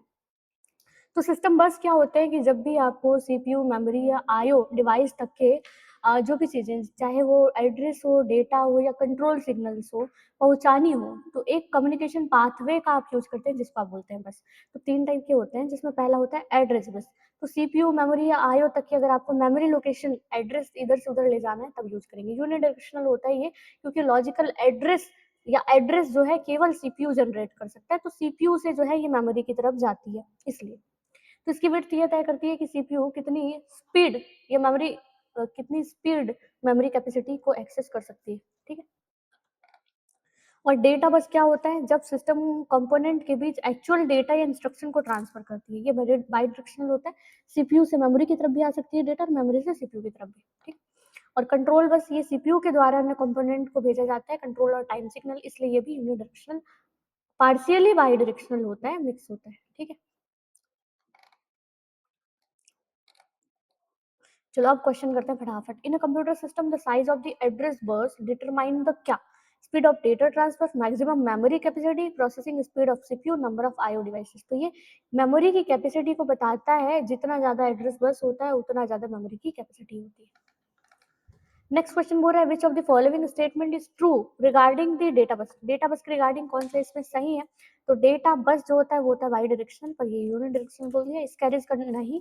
It is bidirectional allowing data to flow between CPU, memory and IO. IO, CPU और मेमोरी के बीच में डेटा फ्लो कैसा हो, इसको ये अलाउ करता है कौन, डेटा बस। सी होगा उसका आंसर। नेक्स्ट क्वेश्चन यहाँ पर बोल रहा है what does PCI stand for in computer बस आर्किटेक्चर। पीसीआई का मतलब होता है पेरिफेरल कंपोनेंट इंटरकनेक्टेड, ठीक है। पेरिफेरल कंपोनेंट इंटरकनेक्टेड, ये क्या होता है, लोकल कंप्यूटर बस है जिसको हार्डवेयर पेरिफेरल को सीधे कंप्यूटर की मेन मेमोरी या सीपीयू से जोड़ने के लिए डिजाइन किया गया, ठीक है। जब भी आपको क्या करना हो, लोकल कंप्यूटर बस जो है इसका यूज करना हो, जब भी हार्डवेयर को किसी कंप्यूटर की मेन मेमोरी या सीपीयू से जोड़ना हो, लेकिन सीधे नहीं जोड़ेगी, इनडायरेक्ट वे में ये जोड़ता है, ठीक। नेक्स्ट बोला the signal that indicate whether data is to be read from or written to a memory location, ठीक है। डेटा को लिखना है या राइट करना है मेमोरी लोकेशन से, तो वो कौन बताता है, वो होता है कंट्रोल बस, जो कंट्रोल कर रहा होता है कब कहाँ कौन सा डेटा रिटर्न करना है, रीड करना है, ठीक है। Next, a microprocessor has 32-bit address bus and 64-bit data bus. What is the maximum addressable memory space? तो maximum addressable memory space क्या होगा इसका, ठीक है। तो इसके लिए आपको क्या करना पड़ेगा, 32 बिट है तो 2 टू द पावर 32 कर दो, ठीक है। तो ये कितना बाइट यहाँ पर बन जाएगा, तो 2 टू द पावर 2 और 2 टू द पावर 30, है ना। ये हो जाएगा 4 और केबी एमबी जीबी, ठीक है। 4 जीबी हो जाएगा। और यहाँ पर बाद भी किसका किया था, ये एड्रेस का बात किया था ना, तो एड्रेस के लिए केवल एड्रेस बस जो है रिस्पॉन्सिबल होता है, इसलिए इसका आंसर अगर 4 जीबी दिया है, जो कि दिया है, ये इसका आंसर होगा। अब यहाँ पर बोल रहे हैं the performance of a computer system is largely dependent on the bandwidth of the, तो जो आपका कंप्यूटर सिस्टम होता है वो किसी बैंडविड्थ पर सबसे ज्यादा डिपेंडेंट होता है, तो वो होता है डेटा बस की बैंडविड्थ पर, ठीक है। Which control signal is used by an external device to request the CPU to stop its currently execution and service the device? तो यहाँ पर कौन सा सिग्नल है, ठीक है, मैं एक्सटर्नल डिवाइस टू रिक्वेस्ट, जो सीपीयू को जो भी काम कर रहा है करेंटली एग्जीक्यूट कर रहा है उसको स्टॉप करने के लिए बोलता है और उससे सर्विस लेता है, तो उसको बोलता है इंटरप्ट। इंटरप्ट वही होते हैं ना जो सीपीयू के काम को रोक देते हैं, जो भी काम कर रहा होता है, और दूसरे प्रायोरिटीज हाई प्रायोरिटी के प्रोसेस को यहाँ पर दे देते हैं, ठीक है। इसको बोलते हैं इंटरप्ट रिक्वेस्ट, INTR। जब कोई आईओ डिवाइस सीपीयू का ध्यान आकर्षित करना चाहे तो वो कंट्रोल बस के माध्यम से एक इंटरप्ट रिक्वेस्ट भेज सकता है। The concept of bus arbitration is primarily associated with which of the following scenarios in computer system? किस सिनारियो में ये बस आर्बिट्रेशन सबसे ज्यादा एसोसिएटेड है, तो converting analogue signal to digital signal के लिए बस आर्बिट्रेशन की जरूरत है। Resolving conflict when multiple devices request control of the system bus simultaneously, जब बहुत सारे डिवाइसेस एक साथ रिक्वेस्ट कर रहे हो सिस्टम बस को साइमल्टेनियसली एक्सेस करने के लिए, कंट्रोल करने के लिए, है ना, तब वहां पर होता है बर्स्ट आर्बिट्रेशन। जो आर्बिट करता है मतलब चीज़ों को वन बाय वन देता है, बाँटने का काम करता है, यही इसका आंसर है। ठीक है? देखो जब एक से अधिक बस मास्टर्स एक ही समय में सिस्टम बस का उपयोग करना चाहते हैं, तो बस आर्बिट्रेशन प्रोसेस यह तय करती है कि बस का कंट्रोल पहले किसे मिलेगा। ठीक? पीसीआई मतलब पेरिफेरल कंपोनेंट इंटरकनेक्ट। इस बेस डिस्क्राइब इसको कैसे डिस्क्राइब करोगे? ये लोकल बस या एक्सपांशन बस है, जैसे कि हमने ऊपर में ही पढ़ा था इसको। तो एक industry standard high bandwidth local bus है, जो प्रोसेसर बस और पेरिफेरल डिवाइसेस, जो भी प्रोसेसर बस है ना, ये वो तीनों और पेरिफेरल डिवाइसेस के बीच में ब्रिज के जैसा काम करता है, जिससे हाई स्पीड डेटा ट्रांसफर जो है पॉसिबल बन पाता है। If a CPU want to read an instruction from a main memory से कोई इंस्ट्रक्शन रीड करना चाहता है, क्या सीक्वेंस होगा? तो क्या सीक्वेंस होगा यहाँ पर? सबसे पहले एड्रेस बस जो है वो एड्रेस बस से उस मेन मेमोरी के एड्रेस तक के जाएगा, ठीक है? उसके बाद वहाँ से डेटा उठाएगा, मतलब कंट्रोल बस जो है वो काम करेगा, ठीक है? कंट्रोल उसको देगा, उसके बाद वहाँ से डेटा उठाएगा, इस तरह से उसको, ठीक है? कंट्रोल बस के माध्यम से पता चलता है ना कि जो एड्रेस जनरेट हुआ है, वो कहाँ है उसका डेटा, कब किसको देना है, ये कंट्रोल बस बताता है। इसलिए यहाँ पर वही बोल रहे हैं कि सीपीयू एड्रेस बस और मेमोरी लोकेशन का एड्रेस रखता है, ठीक है? फिर कंट्रोल बस के माध्यम से सबसे पहले क्या करेगा, सीपीयू एड्रेस बस पर मेमोरी लोकेशन का एड्रेस रखेगा, है ना? उसके बाद फिर क्या करेगा, कंट्रोल बस के माध्यम से जो भी डेटा आपको रीड करना है, आप वहाँ तक पहुँचोगे। अंत में फिर मेमोरी से कि उस लोकेशन से आपको डेटा जो है वो मिल जाएगा, आप सीपीयू को दोगे, सीपीयू उसको फैच करेगा और काम करेगा आगे, ठीक है? नेक्स्ट यहाँ पर बोल रहे हैं numerical question, a microprocessor has 32 bit address bus, okay, if the memory is byte addressable, what is the maximum main memory capacity that is processor can directly address, ठीक है? यदि मेमोरी बाइट एड्रेसेबल है तो यह processor अधिकतम कितनी main memory को सीधा एड्रेस कर सकता है, कितनी ज्यादा?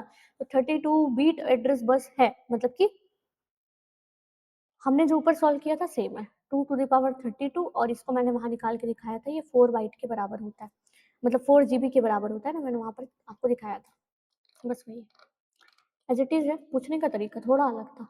अ computer system has 16 MB of byte addressable, अब यहाँ 16 एमबी है, तो how many lines are required in the address bus to access every byte in this memory? तो 16 एमबी है, तो आपको कितनी की जरूरत पड़ेगी यहाँ पर?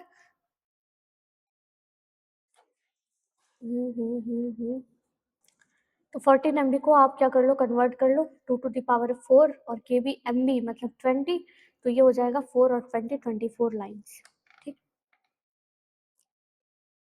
ये 24 एड्रेस लाइन की जरूरत पड़ेगी। नेक्स्ट यहाँ पर दिया है सिस्टम, इस अब इससे डिटेल नहीं पूछेगा दोस्तों, ठीक है? अब मैं आपको नेक्स्ट क्वेश्चन में ले जाती हूँ। अब जो नेक्स्ट जो है वो है रिस्क और सिस्क, ये बहुत इंपॉर्टेंट है। इंस्ट्रक्शन सेट अगर बात करें तो ये सिंपल होता है और कम संख्या में इंस्ट्रक्शन आप रिस्क में देते हो, लेकिन यहाँ पर ये कॉम्प्लेक्स होता है और बड़ी संख्या में आपको इंस्ट्रक्शन देना पड़ता है। इंस्ट्रक्शन की लेंथ की बात करें तो ये फिक्स होता है, वेरिएबल लेंथ हो सकता है। रिस्क में क्या होता है, इंस्ट्रक्शन, अधिकांश इंस्ट्रक्शन को एक ही सिंगल क्लॉक साइकिल में एग्जीक्यूट हो जाते हैं, लेकिन इन इंस्ट्रक्शन को एग्जीक्यूट करने के लिए आपको मल्टीपल क्लॉक साइकिल की जरूरत पड़ सकती है, ठीक है? मेमोरी एक्सेस को देखें तो केवल लोड और स्टोर हो सकता है, कि किसी भी इंस्ट्रक्शन को एक्सेस कर सकते हैं ये मेमोरी। रजिस्टर की बात करें तो अधिकतम संख्या में जनरल पर्पज रजिस्टर जो है वो यूज होता है यहाँ पर रजिस्टर कम लगते हैं। ये कंपाइलर डिजाइन इसमें कॉम्प्लेक्स होता है, हार्डवेयर सिंपल होता है, लेकिन हाँ इसमें हार्डवेयर डिजाइन कॉम्प्लेक्स होता है और कंपाइलर सिंपल होता है, ठीक है? चलो अब अगर आपको समझ में आ गया होगा तो फटाफट इससे रिलेटेड क्वेश्चन कुछ कुछ कर लेते हैं। सबसे पहले रजिस्टर के बारे में यहाँ पर दिया है कि which of the following register keep track of the address of the next instruction, जब भी नेक्स्ट इंस्ट्रक्शन की बात आएगी तो वो है program counter. In which addressing mode is the actual data, जो ऑपरेंड है present in the instruction itself, वो उसी इंस्ट्रक्शन में ही था, ठीक है? जो भी आपको एड्रेस चाहिए था, जो भी ऑपरेंड चाहिए था, वो वहीं पर ही था। जैसे कि आप लिख रहे थे एड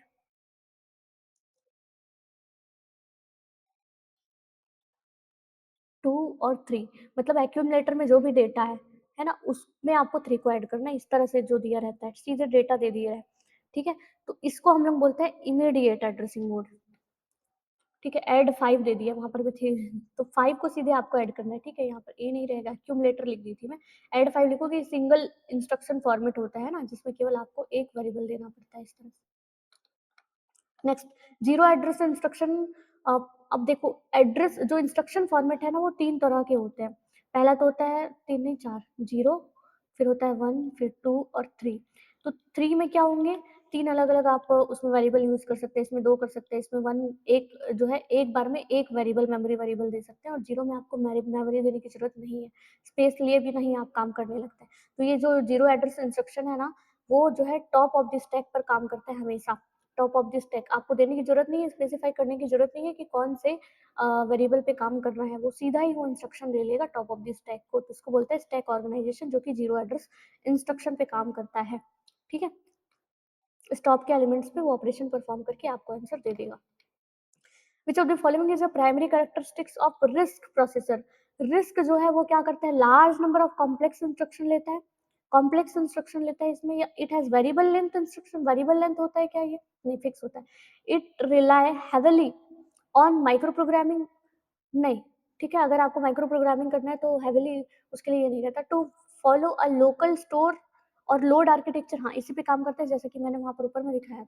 डेटा प्रोसेसिंग ऑपरेशन केवल रजिस्टर के बीच में होते हैं, मेमोरी से डेटा को रजिस्टर में लाने के लिए लोड और वापस ले जाने के लिए स्टोर किया जाता है। जब भी आप रजिस्टर में कोई चीज लाते हैं रखते हैं, उसको बोलते हैं लोड करना। वापस से मेमोरी में ले गए तो उसको बोलते हैं स्टोर करना। ठीक है, लोड स्टोर आर्किटेक्चर पर रिस्क काम करता है। If an instruction specifies that the address of the operand is held in a register, this is an example of, जो भी आप ऑपरेंड चाह रहे हैं एड्रेस का वो रजिस्टर में, मतलब वो register address of the operand. देखो अब रजिस्टर में तो आप जाओगे, लेकिन उस रजिस्टर में आपको डेटा नहीं मिलेगा, वहां पर भी एक एड्रेस ही मिलेगा। ठीक है, और वो भी क्या करेगा, दूसरे रजिस्टर का एड्रेस होगा या दूसरे मेमोरी का एड्रेस होगा, तो उसको बोलते हैं रजिस्टर इनडायरेक्ट एड्रेस। देखो एक जब इंस्ट्रक्शन किसी रजिस्टर का नाम देता है और उस रजिस्टर के अंदर ऑपरेंड का वास्तविक मेमोरी एड्रेस वहां पर है, ना कि डेटा, तो इस रजिस्टर को इनडायरेक्ट एड्रेसिंग कहते हैं। यदि रजिस्टर में सीधा डेटा होता ना, तब वो रजिस्टर डायरेक्ट हो जाता, पर यहाँ पर तो वो एड्रेस दे दिया, इसलिए रजिस्टर इनडायरेक्ट है। नेक्स्ट क्वेश्चन यहाँ पर बोल रहे हैं विच of the following register hold the instruction that is currently being coded. जो अभी जिसको डिकोड करना है, एग्जीक्यूट करना है सीपीयू के द्वारा, उसको जो है इंस्ट्रक्शन रजिस्टर में रखते हैं। Next, in a stack based CPU organisation which type of instruction format is primarily, कौन सा फॉर्मेट यूज होता है, मैं बताइए अभी बताइए आपको, 0 एड्रेस यूज होता है। What is the primary advantage of using immediate addressing mode? It allow access to large memory space. ज़्यादा memory space ले लेते क्या नहीं? It reduce the number of memory references during execution. जब आप एग्जीक्यूट कर रहे होंगे ना किसी भी प्रोग्राम को, तो आपको दूसरे दूसरे मेमोरी में जाकर डेटा को लेने की जरूरत नहीं पड़ेगी, मेमोरी रेफरेंसिंग बार बार देने की जरूरत नहीं पड़ेगी, उससे आप बच जाएंगे। ठीक है, क्योंकि जो भी है डेटा वो आपको सीधे उसी इंस्ट्रक्शन में मिलेगा। ठीक है, यहाँ पर बोले ना because the CPU does not need to fetch the operand from a separate memory location. ठीक है, यहाँ पर जो भी डेटा है वो एम्बेडेड रहता है उसी के साथ में। Next, which of the following is a defining characteristics of six के लिए क्या है, सिंगल साइकिल एग्जीक्यूशन होता है क्या इसमें, नहीं, तो उसमें तो सिंगल वाला जो है वो किसमें होता था, रिस्क में। हैवी रिलेंस ऑफ कंपाइलर ऑप्टिमाइजेशन में भी रिस्क यूज होता है। वेरिएबल लेंथ इंस्ट्रक्शन फॉर्मेट जो है वो होता है कौन सा, सिस्क। और बहुत ज्यादा जनरल पर्पस रजिस्टर जो है वो भी रिस्क में यूज होते हैं। Next, in register indirect addressing mode. Register indirect है मतलब समझ गए ना, रजिस्टर के अंदर में मेमोरी एड्रेस या रजिस्टर का एड्रेस दे दिया है। What does specified register content, तो वो कंटेंट क्या करेगा, ऑपकोड नहीं रहेगा, एक्चुअल ऑपरेंड नहीं रहेगा, इफेक्टिव एड्रेस रहेगा यहाँ पर, है ना, इफेक्टिव एड्रेस रहेगा। जस्ट वहां पर उस एड्रेस में जाओगे तब आपको डेटा मिलेगा। The memory address register and memory data register, ठीक है, एक एड्रेस है एक डेटा, इसी को बफर भी बोलते हैं, memory buffer register. Act as an interface between किसके और किसके बीच में ये इंटरफेस का काम करते हैं, तो ये सीपीयू और मेन मेमोरी के बीच में इंटरफेस का काम करते हैं, क्योंकि सीपीयू को डेटा चाहिए या एड्रेस चाहिए, वो मेन मेमोरी से उठा के लाता है। Which architectural feature limits memory access strictly to load and store instruction? ठीक है, तो ये किस में होता है, तो हम ज्यादातर लोड और स्टोर का काम रिस्क में कर रहे थे। बोले if a processor has a 16-bit program counter, तो what is the maximum number of addressable memory location, तो कितने एड्रेसेबल मेमोरी लोकेशन की जरूरत पड़ेगी, तो 2 to the power 16 जो है वो 65,300 कुछ तो होता है, ये 65,536, इतना होता है, मतलब लगभग 64K में आप लिख सकते हैं, डॉलर को हटा देना। Next, which addressing mode is most suitable for accessing element of an array consecutively array से अगर आपको elements access करना है तो उसके लिए सबसे suitable होगा index addressing। ठीक है, अब यहाँ पर देखो, ये यहाँ पर ना खत्म हो जाता है, ये CSA मैंने पूरा कंप्लीट कर दिया है। ठीक है, इसमें मैंने क्या क्या कराया है, तो MCQs हमने कर लिया है, समरी टेबल मैंने दिखा दिया, कुछ न्यूमेरिकल बन सकते हैं, मैंने कुछ हाई लेवल के न्यूमेरिकल भी रख दिए हैं इसमें। ठीक है, आप देख लेना, थोड़ा सा फिल्टर कर लेना दोस्तों कि इसमें किस लेवल तक के आपको पढ़ना है, वो आपकी मर्जी है। मैंने यहाँ जितना हाई हो सकता था लेवल उतना रखा है। ठीक है, इसके बाद एप्लीकेशन सॉफ्टवेयर के यहाँ पर अब एग्जाम्पल्स है, इसलिए मैं इसको नहीं करा रही हूँ। तो आज की क्लास में मैं इतना ही रखती हूँ। नेक्स्ट क्लास में मैं किसी एक और सब्जेक्ट का MCQ, समरी टेबल और न्यूमेरिकल के साथ मिलूंगी। तब तक के टेक केयर।